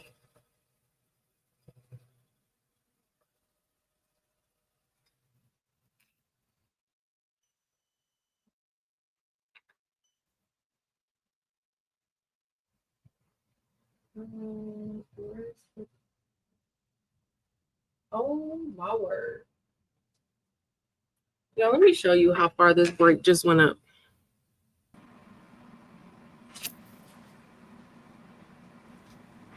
My thread is all the way up here. So basically, I have to rethread the whole front part.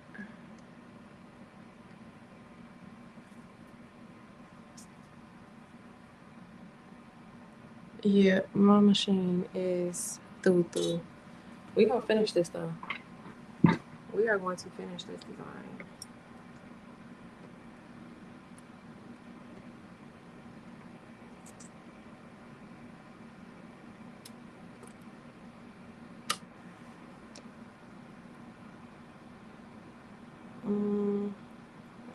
Go around.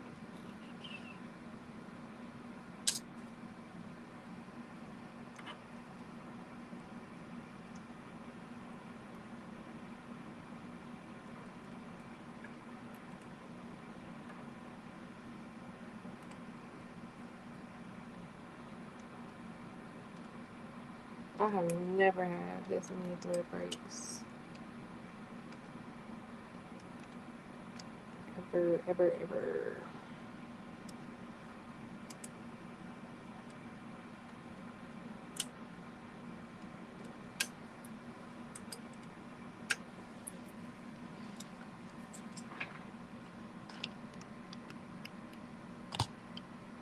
What's up with the numbers?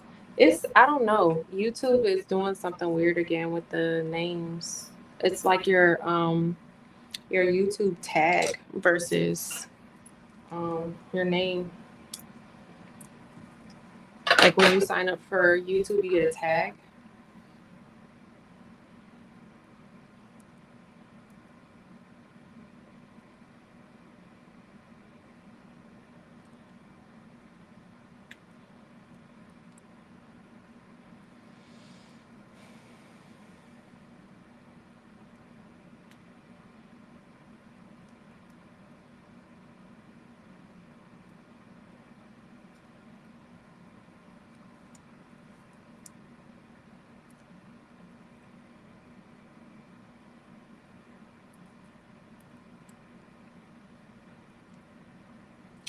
Sorry, y'all. I thought this embroidery process was gonna be way easier. Every thread wants to have a issue today. My blue I was embroidering with didn't have an issue. It was just my green. So, and my I used black earlier too. and my black was fine. So I thought it was a green issue with my needle. My green, my whatever number that was. But apparently not. Because both pinks have done it now too.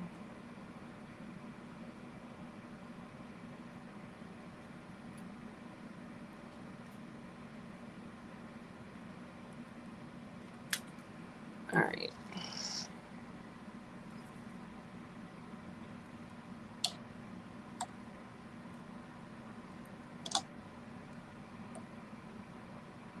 Y'all, these little pointy tweezers are like my second hand, my third hand.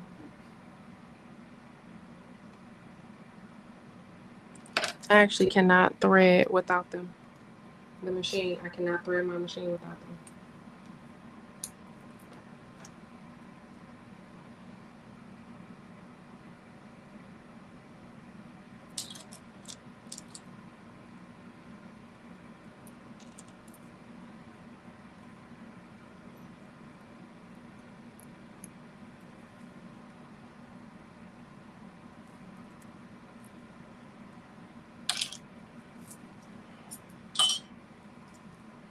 All right, I'm gonna go back like 10 stitches.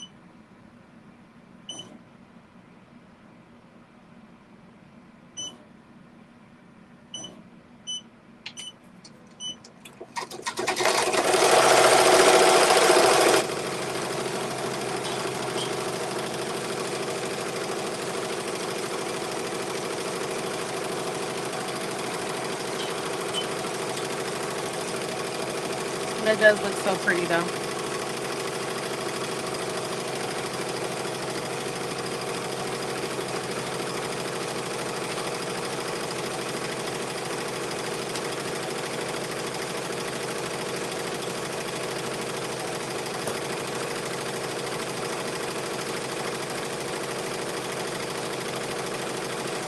Okay. Let me because that's when y'all can't hear me when I have my iPad. But okay, Cynthia, I would definitely take a look into that. Hey, everybody popping in. Hey, Good Love. Hey, Robin. Whose design is a soccer ball?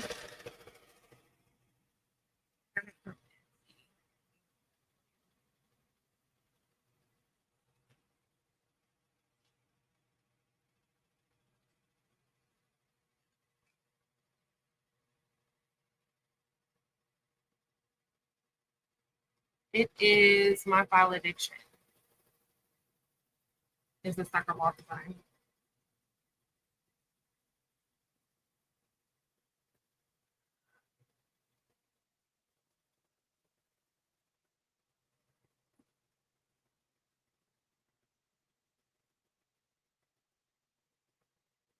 So with the I was thinking about what I was gonna do, like in the event that I don't do the sheet, I can't get the sheet sharing, and I decide not to do the basement. Oh my god.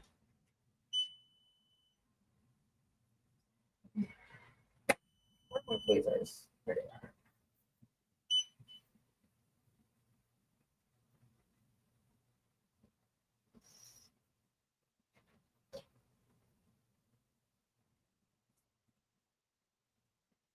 Is it the tissue? I don't think so.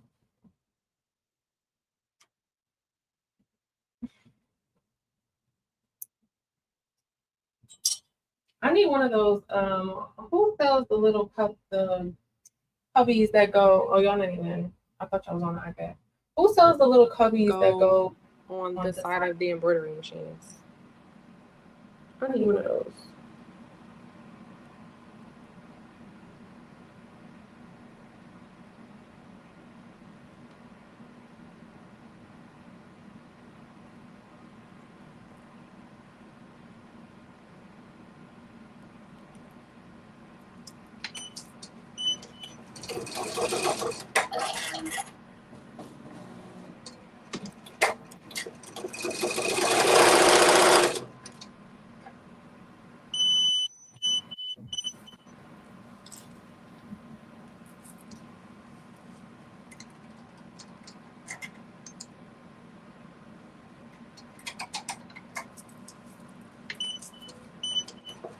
I'm determined to get through this design.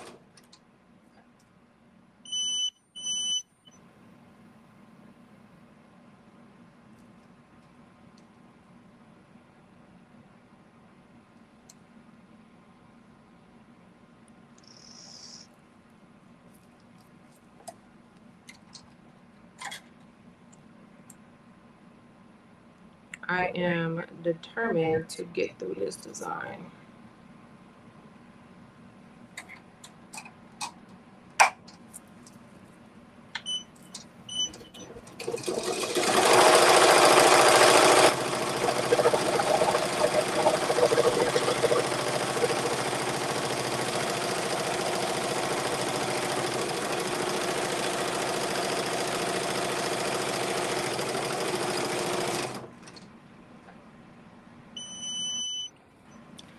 I don't know, y'all. I really don't know why it's doing it at this point.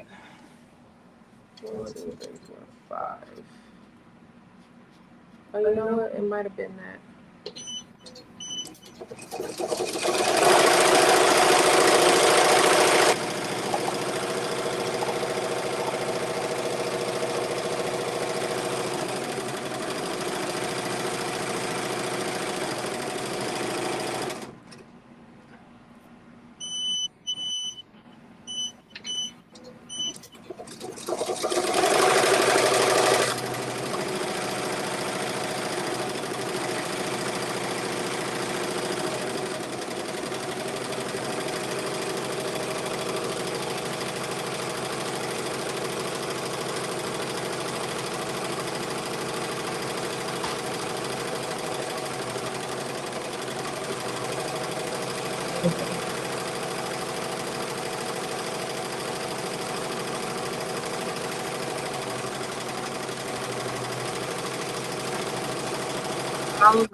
Because one of the bricks, it broke all the way up and I had to replace the whole brick.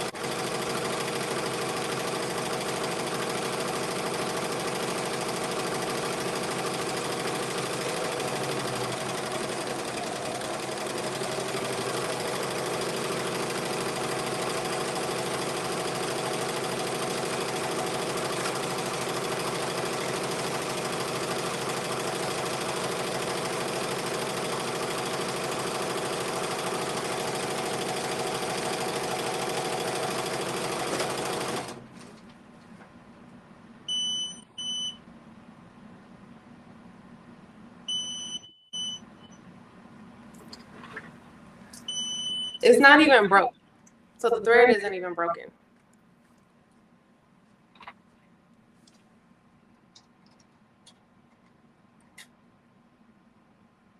The thread isn't broken, the bobbin isn't broken. Now the machine just keeps stopping saying thread break and the thread isn't even broken. Like it's still attached to the bobbin.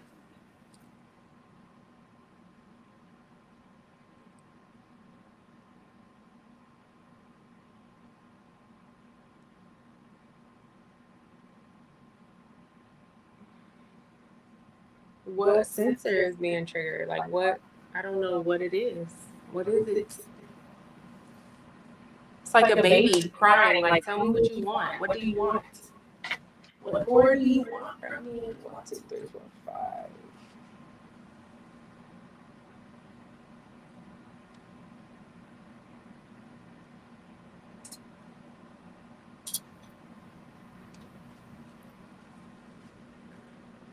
This is the 5. It goes. Okay, let me see. Where my tweezers at?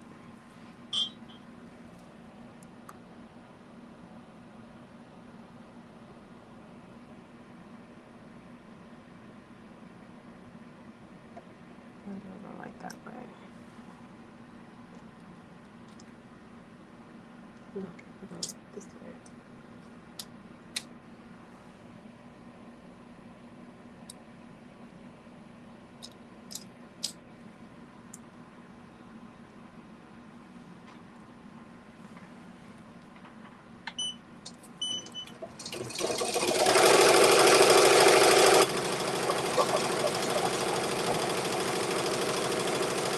feel like that can't be it. That can't be the reason that it was breaking.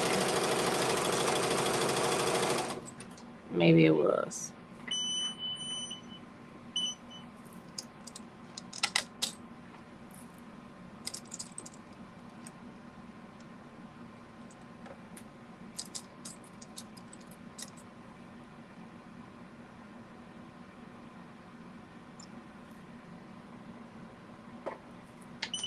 Oh wait, nope. That one broke actually that time.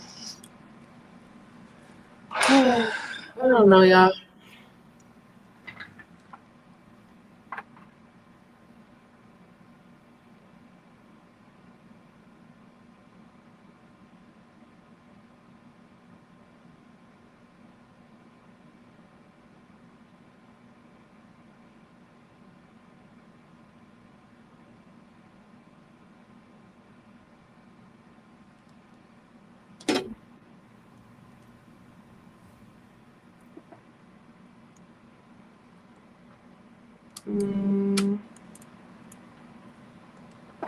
Okay, so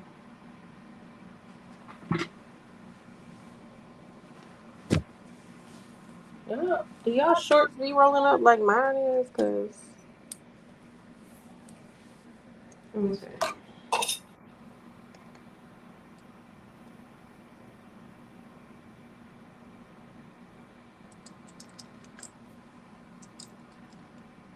Go around. That is around. Okay, hold on. I think I found it.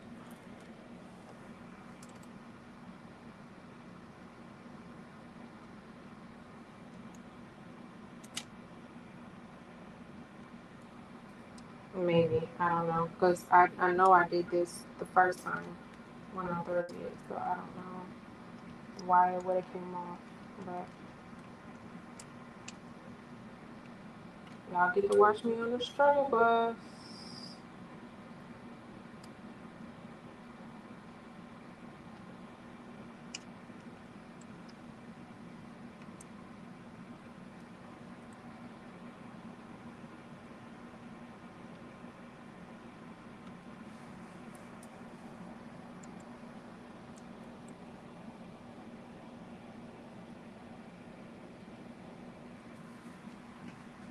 Okay, they are. Oops, I hit y'all. Around everything correctly. Yep. Yep.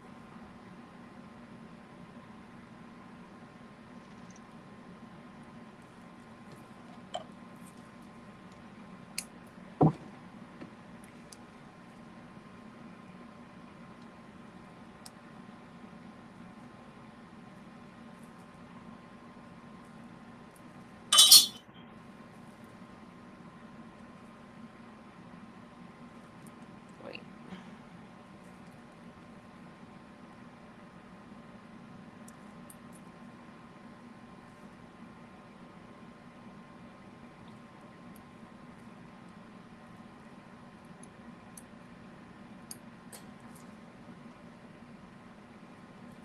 There's a lot of little fuzzies on here too.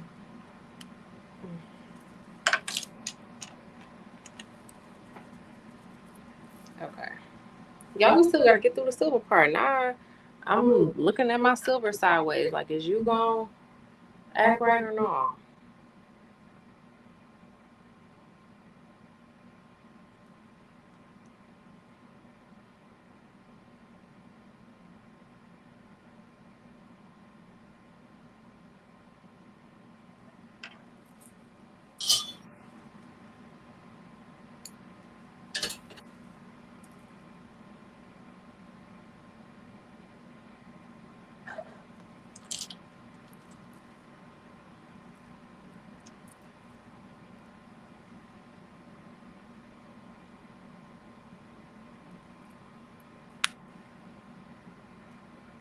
Alrighty.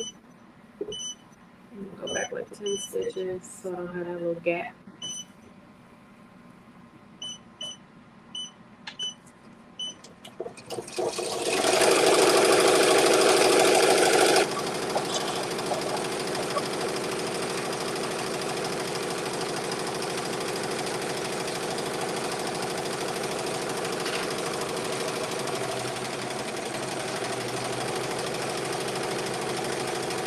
Hey, Crash and Barb, opinion.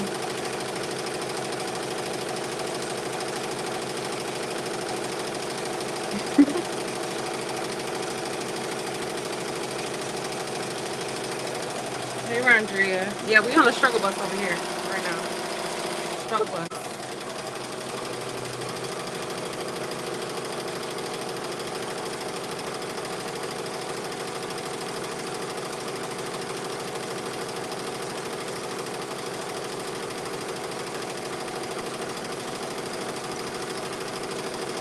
The tension bar should be in the right spot because I know they had me fix it before. If it breaks again, then I'll be right.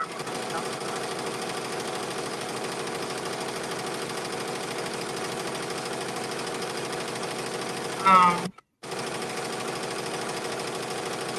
I think I'm sorry.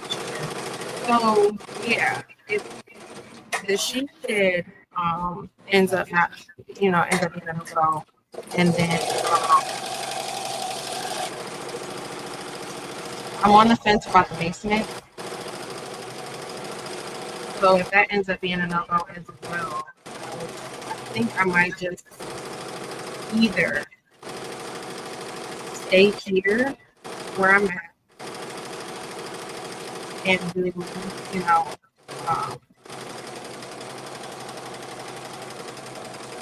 see, the thing is, because I don't own this building and I rent it, like I'm just kind of having a hard time with the idea of doing not permanent, but more permanent things.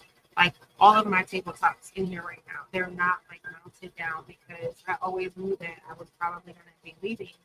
And to make the moving process easier, because I do not have an elevator in this building or there are stairs, I never adhered my tabletops, made them permanent. Like they're with liquid nails are they're not bolted down at all for that reason. I said I wasn't gonna do anything here because I don't own the building and eventually I'll have to leave at some point, I'm sure.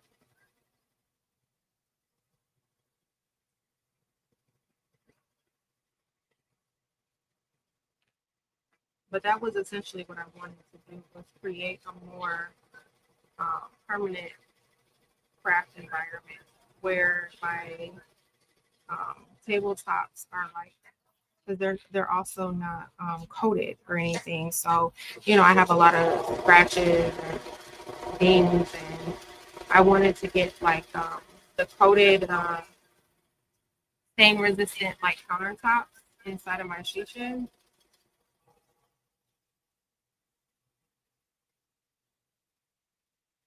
I wanted to get a lot of things mounted like on the walls, just a more permanent type of space. So I don't know if I should do that here or not.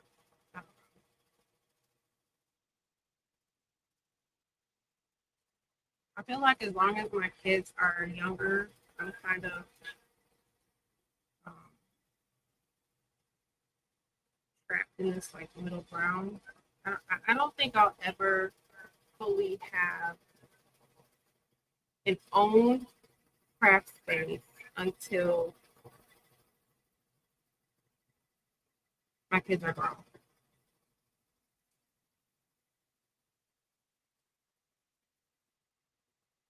and moved out of my house. Either that or we move into a bigger house, which my neighbor, I want her house. I want her house. Her house is big enough. Because I don't particularly want to leave our neighborhood. Like I like our neighborhood a lot, so I don't particularly want to move out of the neighborhood. But the lady's house in Florida means to be perfect if she would just move out. Well, she's not going to. She's been there for 40 years. She's not going to move.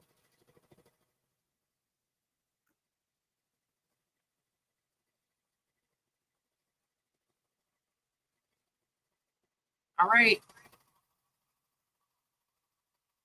hasn't broken yet, so I don't know. Maybe I fixed it.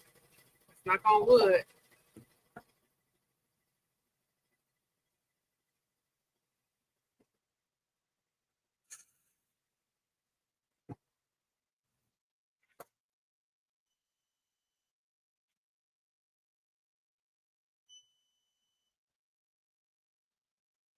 Lord of mercy.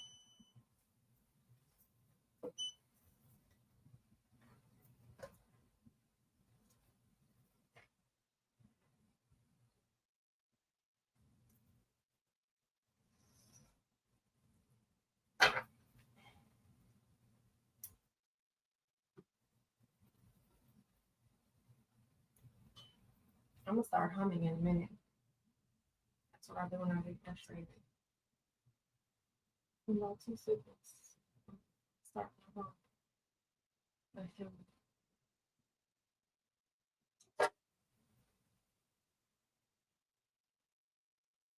It could be my needle as well. My needle keeps getting really gunky on this piece of fabric.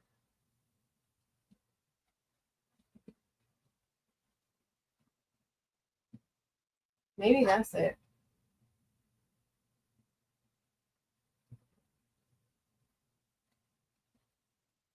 Like there's a lot of fabric on this needle.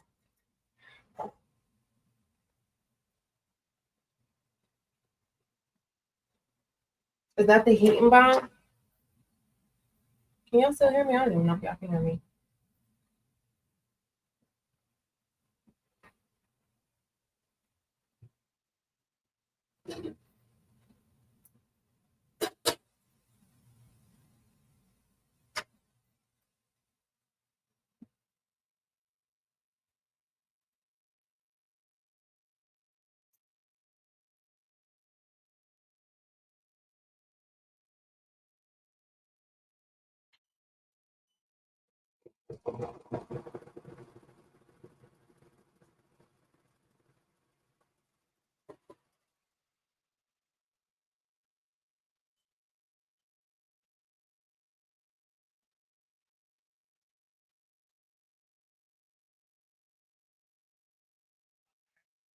Could be that the adhesive, because when it just broke just now, it was a lot of fabric on that needle.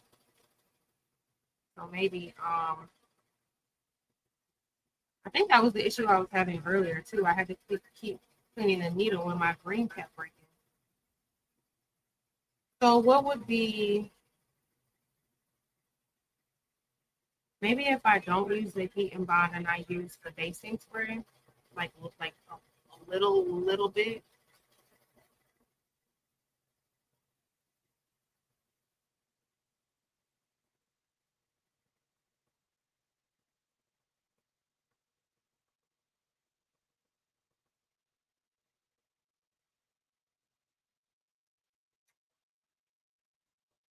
That's why you don't like using spray adhesive. Okay.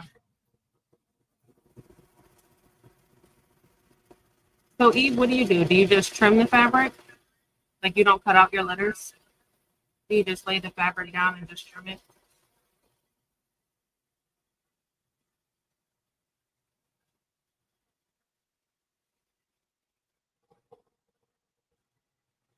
I didn't even show y'all. Yeah, I'm about done with this design.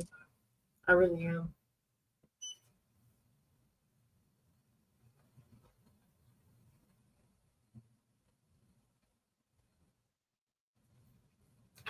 Yeah, I'm about done with that. I'm not about to keep messing with it. I'll probably try to finish it tomorrow and just post a picture of it because patience is gone now. I'm about to start. I'm about to start cussing. That's the next steps. Even though it's on the letter Y, so it's on the last letter. And there's no adhesive for the rest of the letters, so I feel like I'm not going to have this problem once I get to the rest of the letters. But Lord have mercy.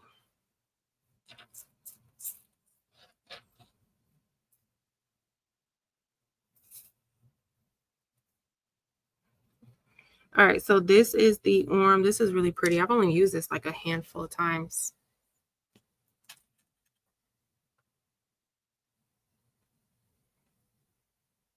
is the shank of the needle in the back. What's the shank? Is that the little flat part? What's that part?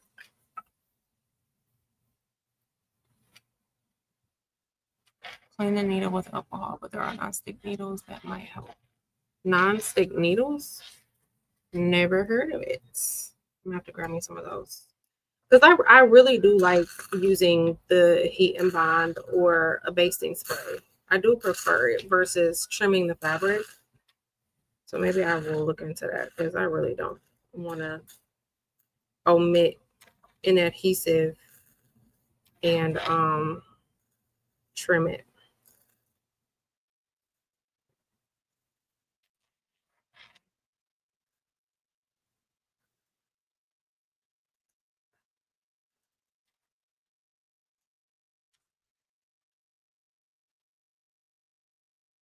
Might as well thug it out. Now that's what I was just thinking about. Like it's on the letter Y, so I might as well just finish it. Lord Jesus. Lord Jesus. All right, let's thread it one more again.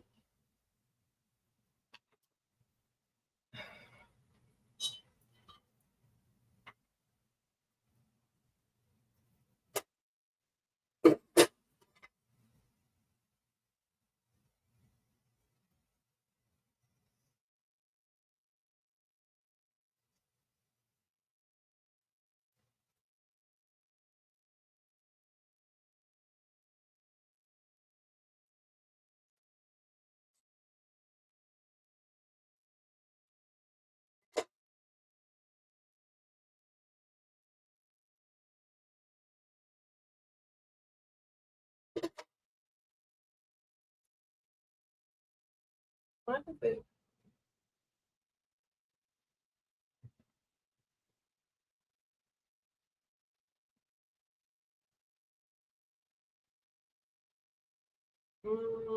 Something feels weird.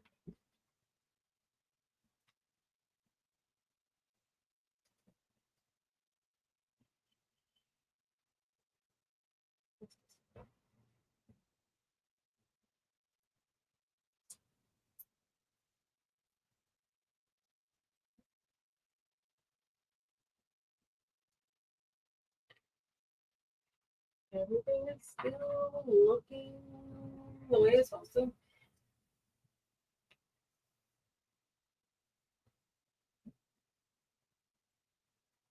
Let me get a wipe.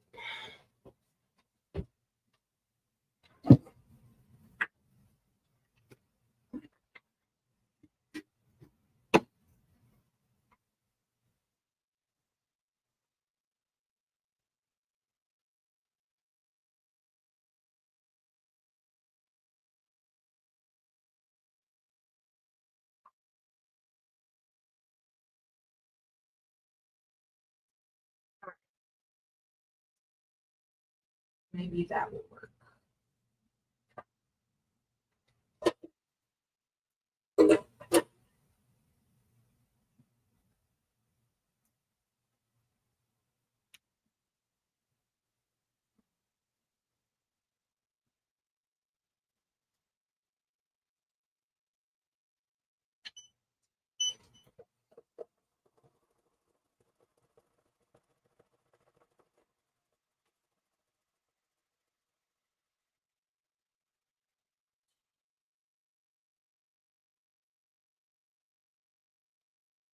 It does look really cute though. It looks so cute.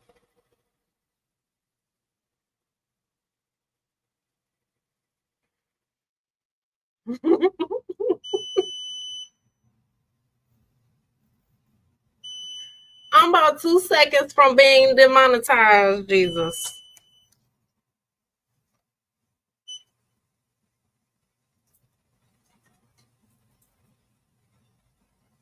Okay, just that little bit it did. It has fabric on the needle again. Like it's gotta be the fabric or the heat and bond. That's gotta be what it is. Because this makes no sense. I've never granted I've used heat and bond before though. So why today is it acting weird? And the thread's not even broke.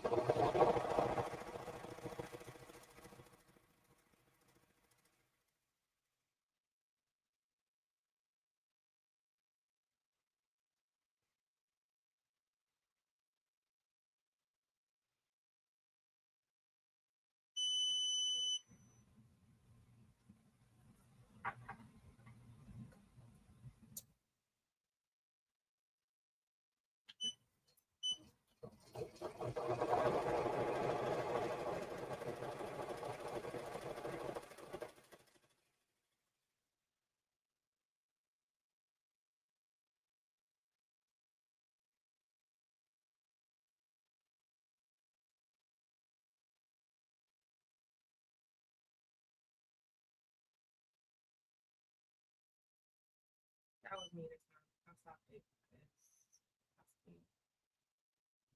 Okay. So it keeps on like unwinding itself. Why is that?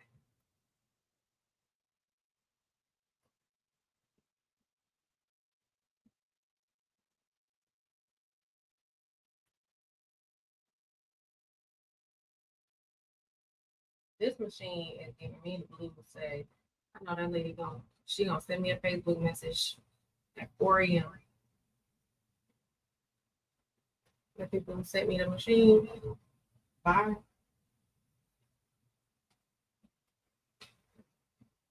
I'm gonna get a message from them at 4 a.m. because they're not like this.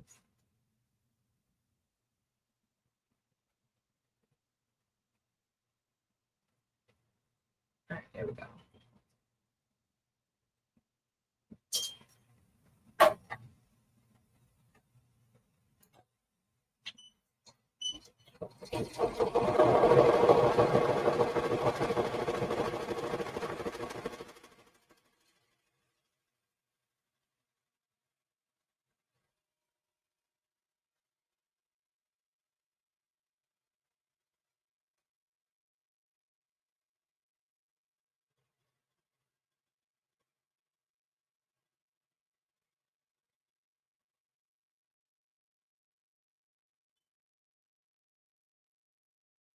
All right, we halfway through the west.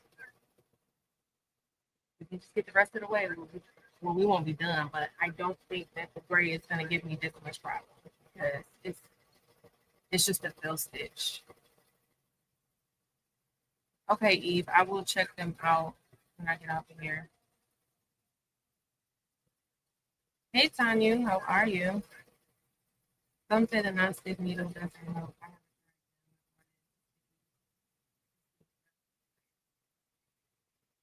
Okay.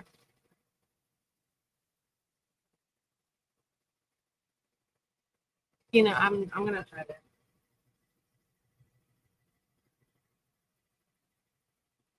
So looking at it, you think it needs to go up or down? Yeah,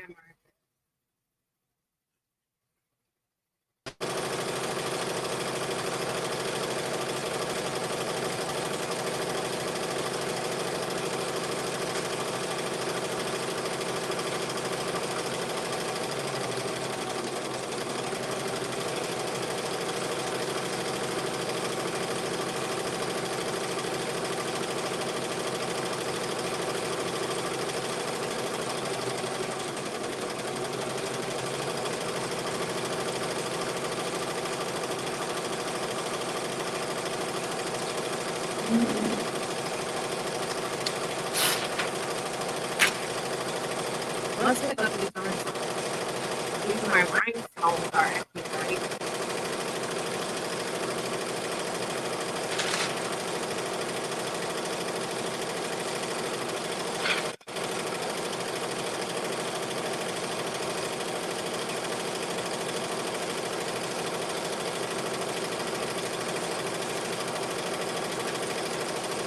This is I think these are gonna look so good on this maroon shirt.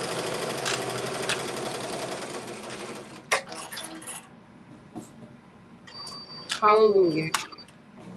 Hallelujah. Come on, Gray.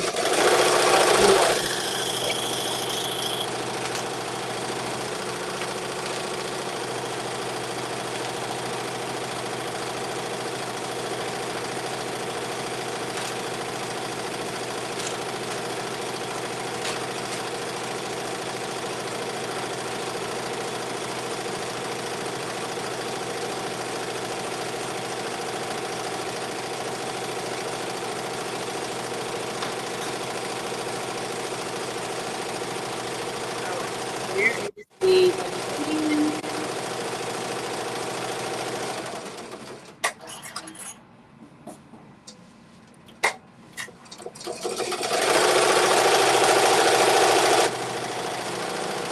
I need to go grab some more steak. For those that are sitting here, I appreciate y'all.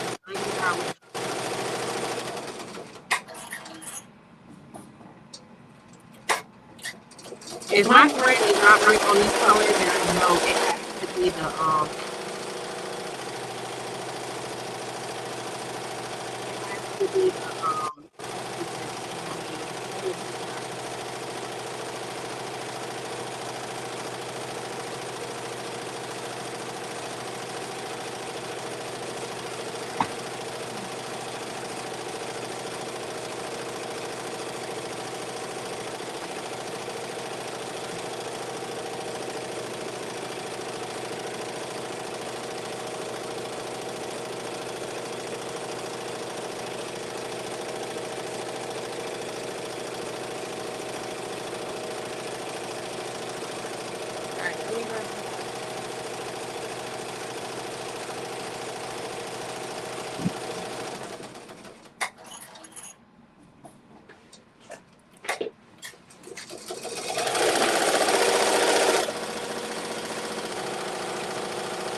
Alright, now I am picking up, let's do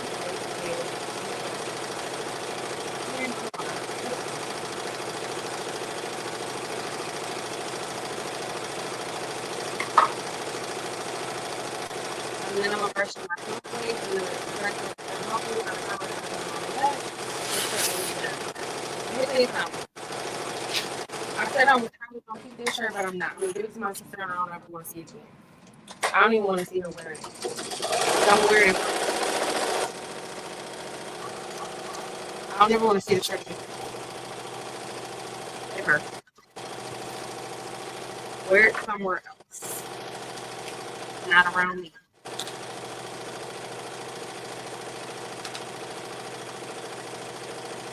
This shirt made me mad. Shirt made me mad.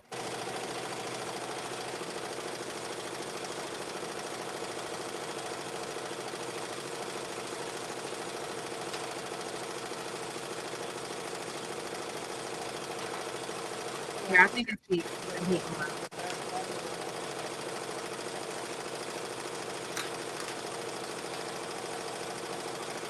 I have to figure out an alternative.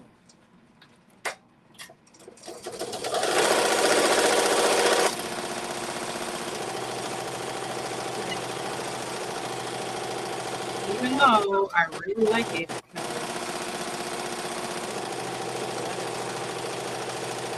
I didn't really have this issue, so I did. I have to use basic for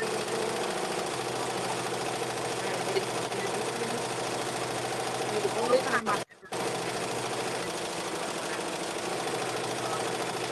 ever made it move a little bit like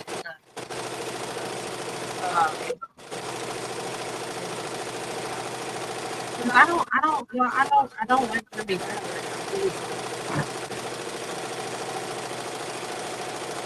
I prefer to use the but I'll look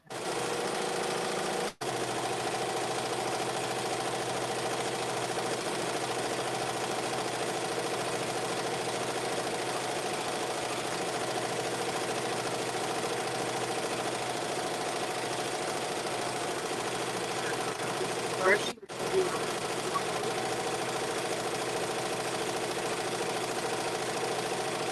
I'm not sure about this snowflake on this maroon shirt, but I'm going with it because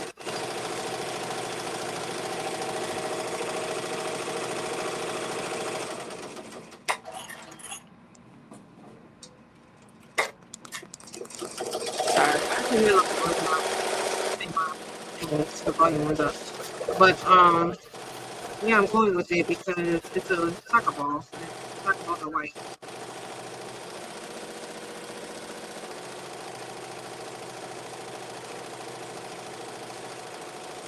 Well, I did plan on doing it giveaway. I think I'm still gonna do it. That's what I was going to talk about earlier when I said that, I was giving away a lot of stuff in preparation to go to my Tuesday. And I'm still going to be doing that, giving away a lot of stuff. Just because I just have so much stuff. But for today, I have some more. I think 2 weeks ago, I did a giveaway with some shirts. It was a big box of like shirts and maybe a few sweatshirts. Today I have more shirts. These are Bella Canvas shirts, and then I have some sublimation items. I think they are socks, like the silky socks. So I'm gonna give away some of that stuff.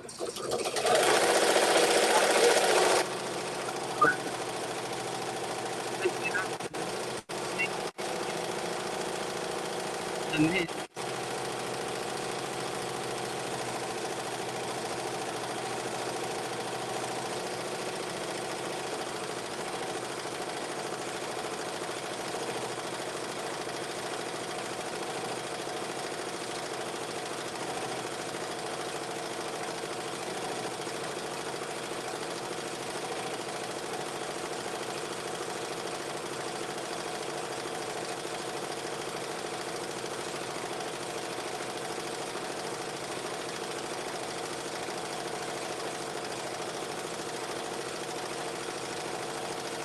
this looks like a little interesting.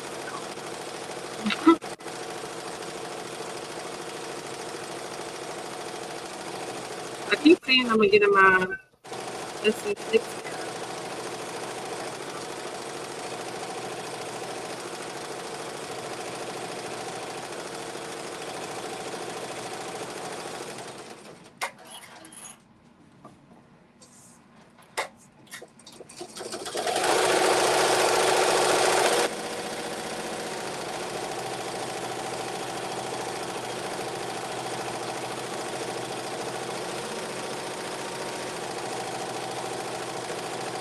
That's crazy. It's almost done with the top row and it hasn't broke yet. That's crazy.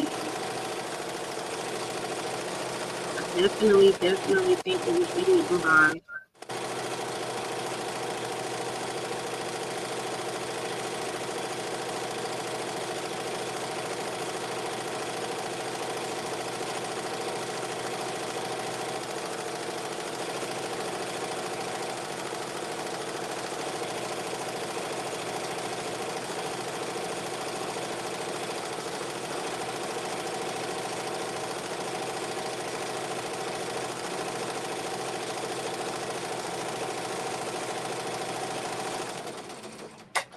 It was like the fabric, as soon as it was started up, the fabric was gathering at the top part of the shredding.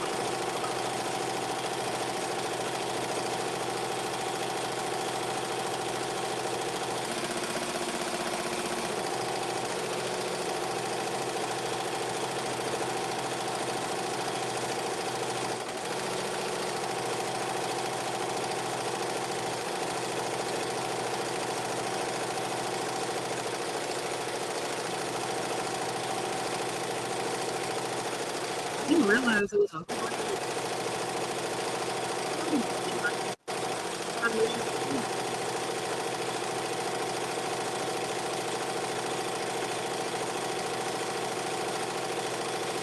Well, here is the one of Bling.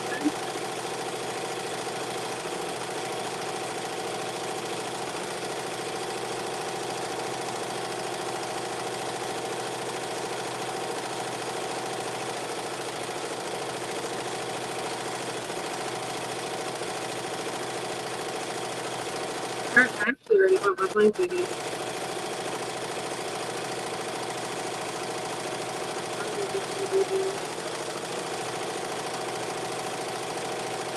Not sure yet. It's clearance ticket.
Nice to see you.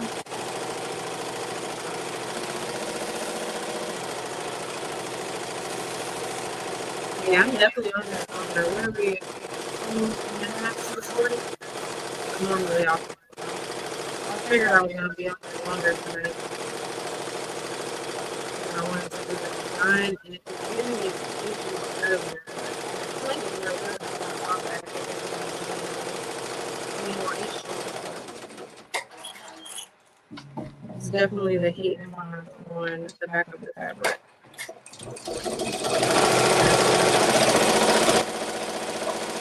Because it hasn't broke again yet.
Looks like gonna be cute.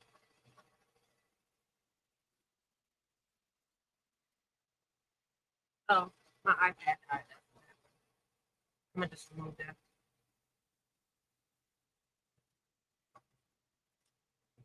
No, my iPad died.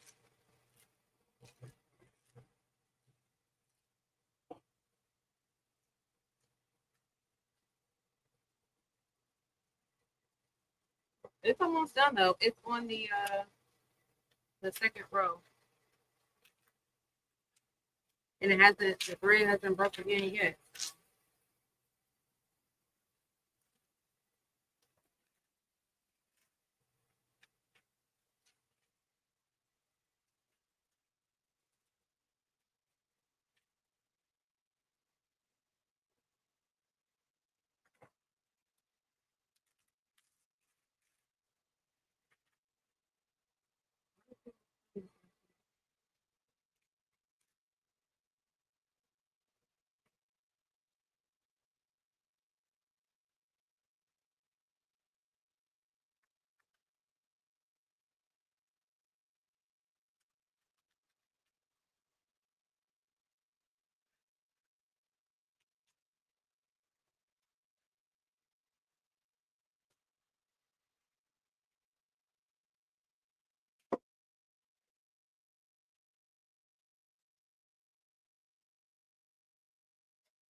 I'll look at my messy corner over there.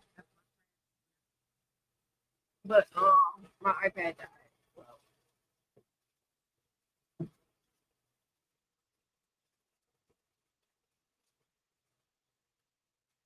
I don't know what I could do. Let's put here like this.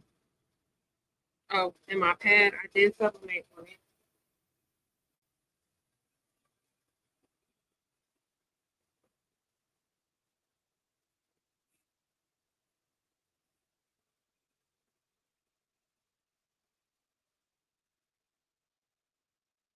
Mm-hmm.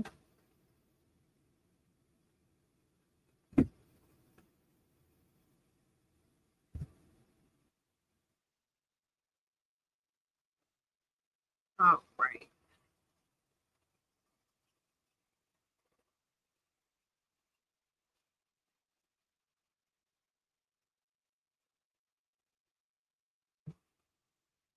I'm gonna press that. So my heat press is set to 20 not 25, 350 for 12 seconds.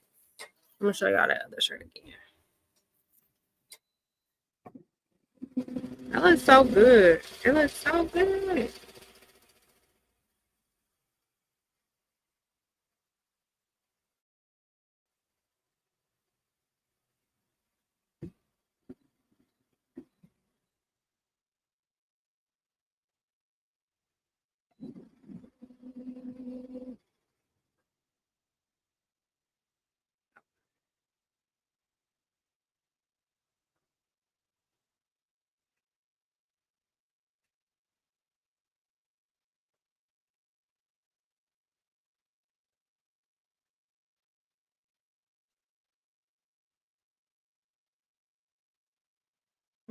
I think the black one. No, the white one goes down first. So the first layer is going to be snowflake.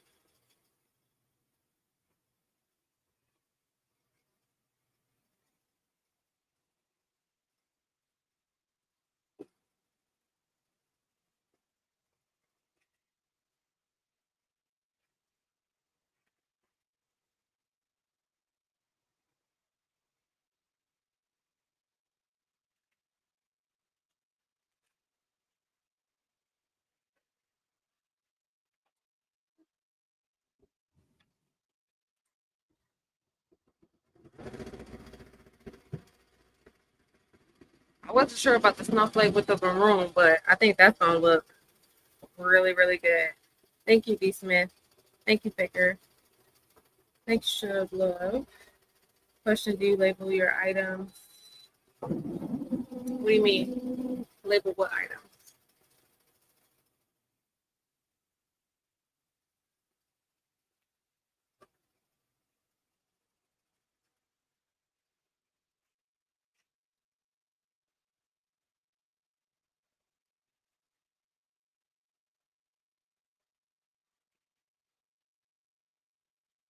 I'm really upset about this heating bond.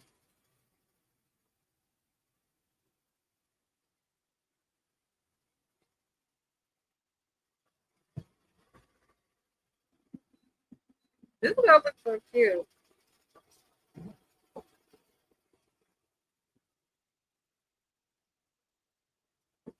Oh no, I don't label them like that. I did before in the past, and it was just an extra step that I didn't really um that I didn't really care to do. But I used to. Some people do.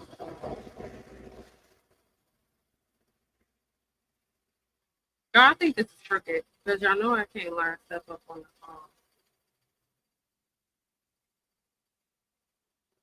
the heat press, and I did, and I'm pretty sure it's crooked. But I'm sorry, we here now.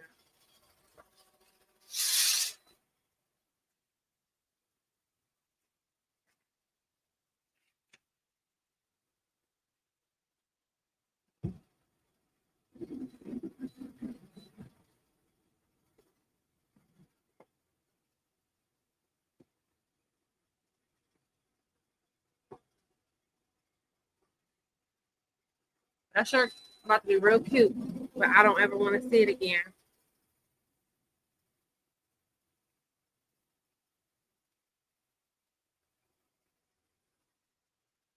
Okay, I don't know about the aura next to the snowflake. Now, does it look readable? Oh, it does when you hold it up. Ooh. Let me put it on a good light.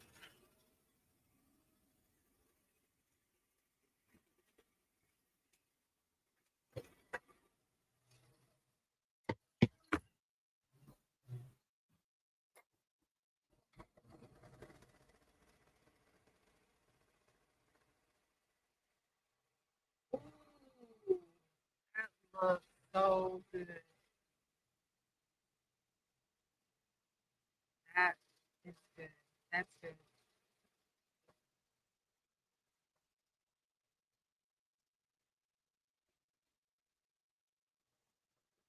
That is good. That is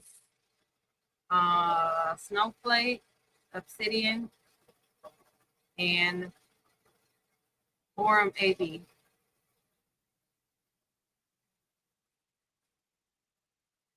Yep. So that's this one.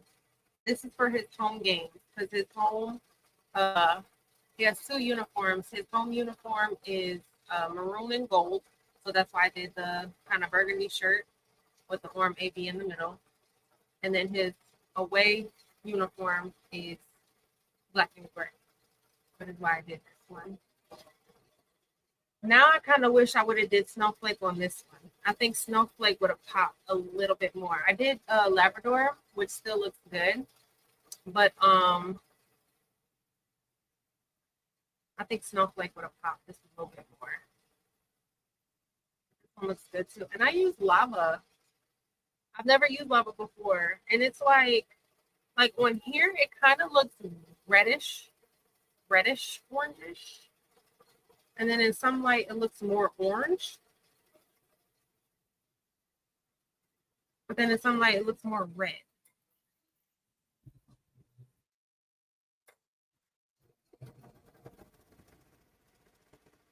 I definitely should put his name and number. I could probably do his name and number. CJ number 52. That I should be able to do that myself without having to release a whole bunch of songs. Like if I just did that in what, Impact or Space Story, if I use Space Story or Impact with just CJ and number 52, I feel like I can do that myself. Because y'all, if it requires me to release the stone, I'm not doing it.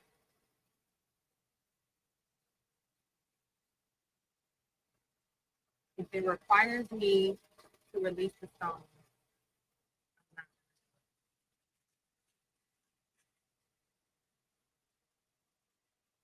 it was something else I wanted to show y'all, and I forgot. And I didn't write it.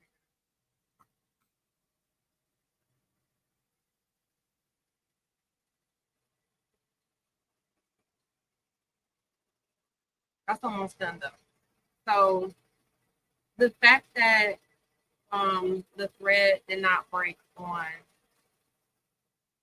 the fill stitch um,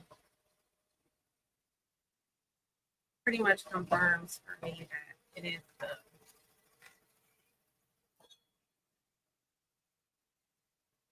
the heat bond.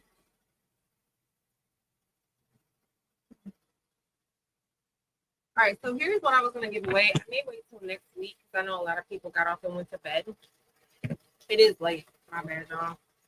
I normally don't be out here.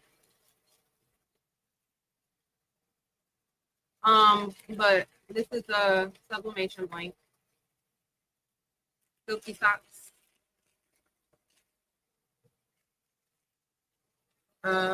These are youth silky socks. This is just a cotton canvas. This is another sublimation, the wine bag, the drawstring one. And then these are large. Blue, black, some more canvas, and navy blue and like purple. And then the rest of these are the heather color shirt. I don't know if y'all have ever used the heather color like shirts, but when you do like the bleach, the kind of tie-dye effect with the bleach, you got to use the heather because they bleach better. I don't know why, they just do. But I had bought a bunch of them when I was doing that. And so it's a bunch of colors.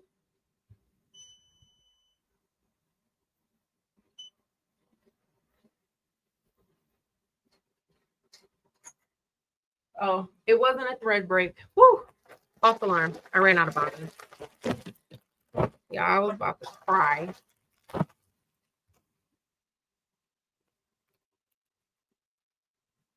And it's on the last letter too. It's like 75% done on the last letter, and I ran out of bobbin.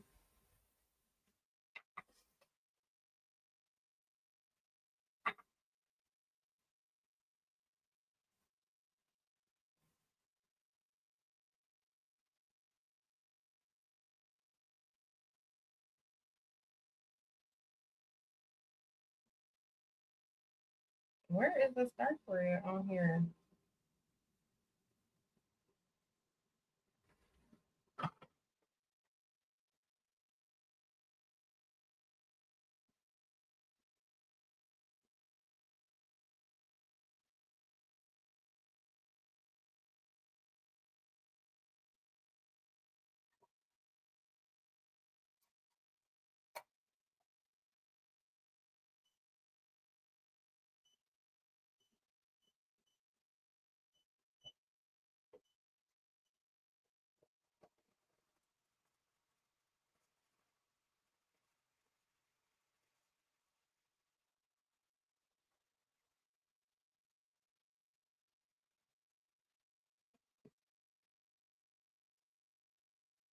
Hey, Sabrina.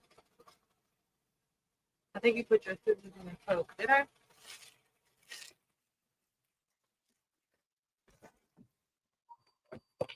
And see, now it's done. The bobbin ran out right before it was done.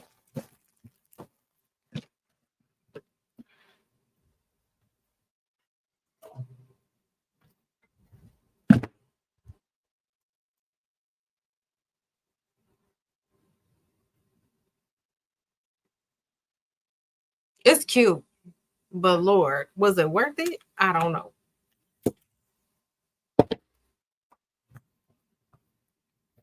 Lord have mercy. Let me get my lint roller.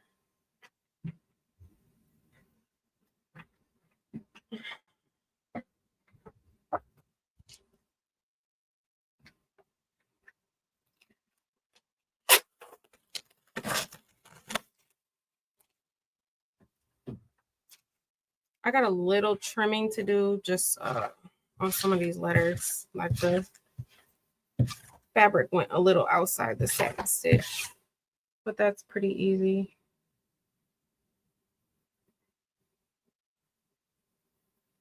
Why my watch say goal achieved?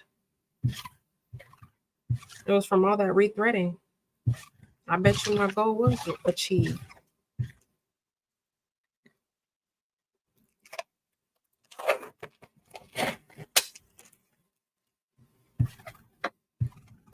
Okay. Oh, this is so pretty.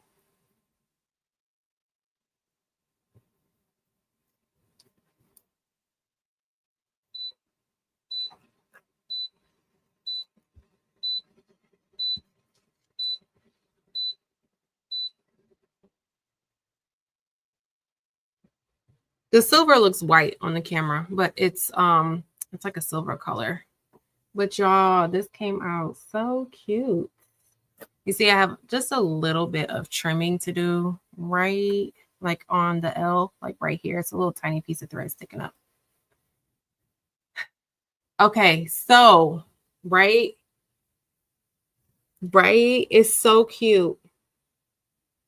That heat and bond literally tried to ruin my life, but we thugged it out. And it actually looks really, really good. But again, I am going to probably give this to my sister under the condition that she is never to wear this shirt in front of me. Because, baby, I'm done with it. Where are my small scissors? I am done with this shirt. And I have to find an alternative to heat and bond because that's not gonna work for me, all that thread break.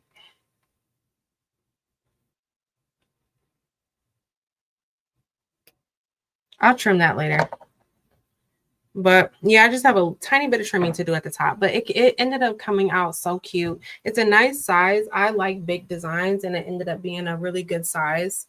And then again, for those that just popped in or didn't see the beginning, this is from a baby onesie.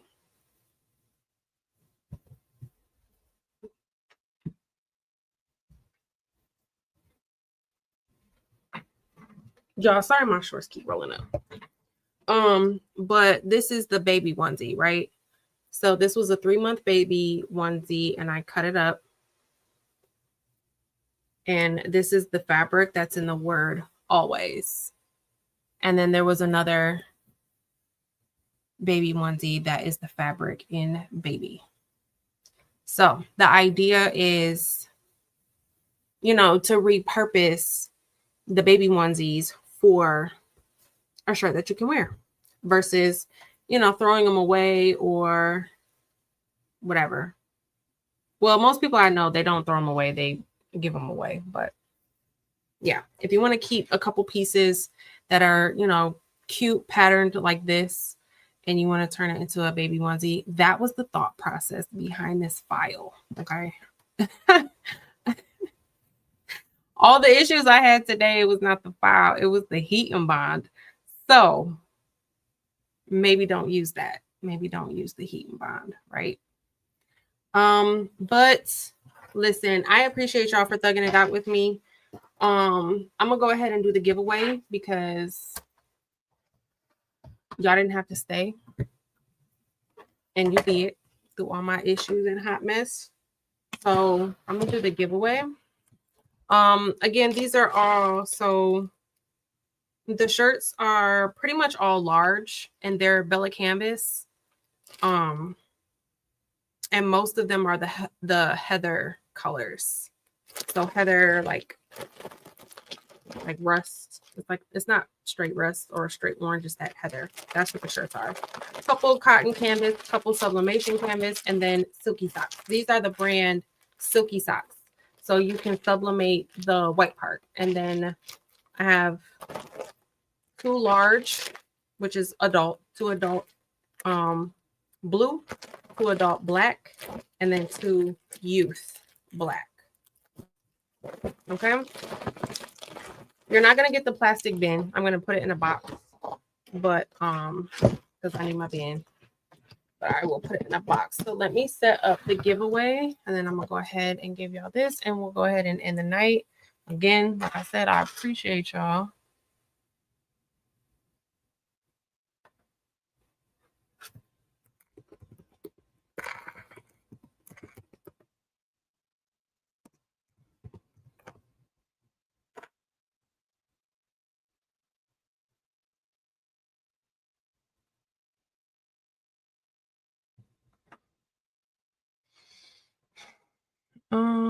Let's do.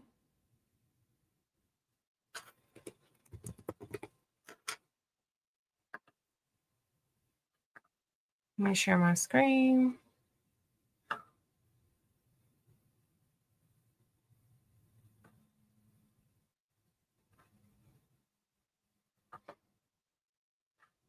right, y'all. So the word is items. And I will just give y'all a few minutes.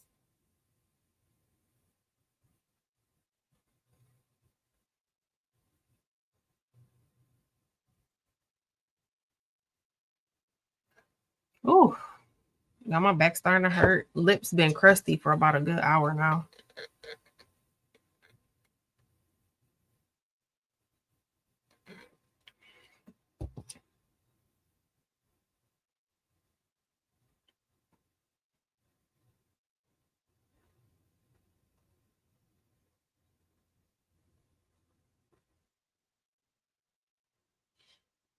Hmm?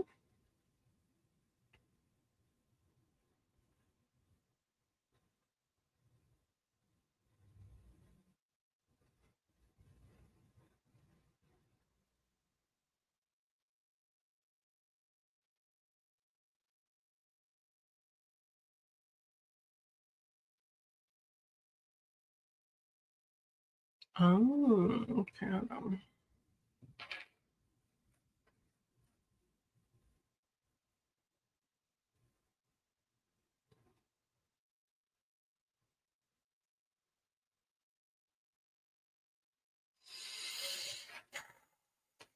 All right, y'all. I am going to draw.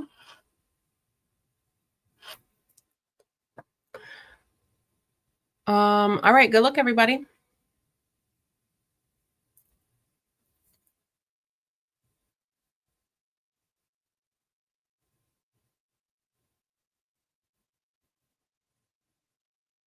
Faker McFay, congratulations.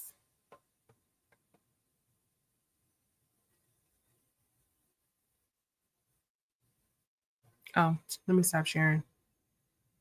There we go. Here's my email. Send me an email with your mailing address, and I will get these items out to you this week. Again, I appreciate y'all for thinking it out with me. This is the Hot Mess Live, but we did figure out the problem, which I'm glad I figured out that I cannot use heat and bond now versus if and when I decide to put this on my website to sell. So now I know that heat and bond is not going to work. And I'm going to give my machine a good cleaning tomorrow, like all the needles. I'm going to give it a real good scrub down. I'm going to give it a real good oil. And then I'm going to try this file again with no heat and bond. And I'm going to see what happens. But again, I'm glad I had this issue before I decided to list it on my website, because I would have been so mad if I would have been having this issue while I was trying to do an order or something like that. But I do plan on being on live next week. I don't think we have anything going on next week. Xavier's season will conclude on Sunday officially for this season. So I should be live next week. But again, I appreciate y'all for being here. You could have been anywhere else and you decided to thug it out with me. I will see y'all next week. Y'all have a good night and y'all have a good rest of the week. Bye.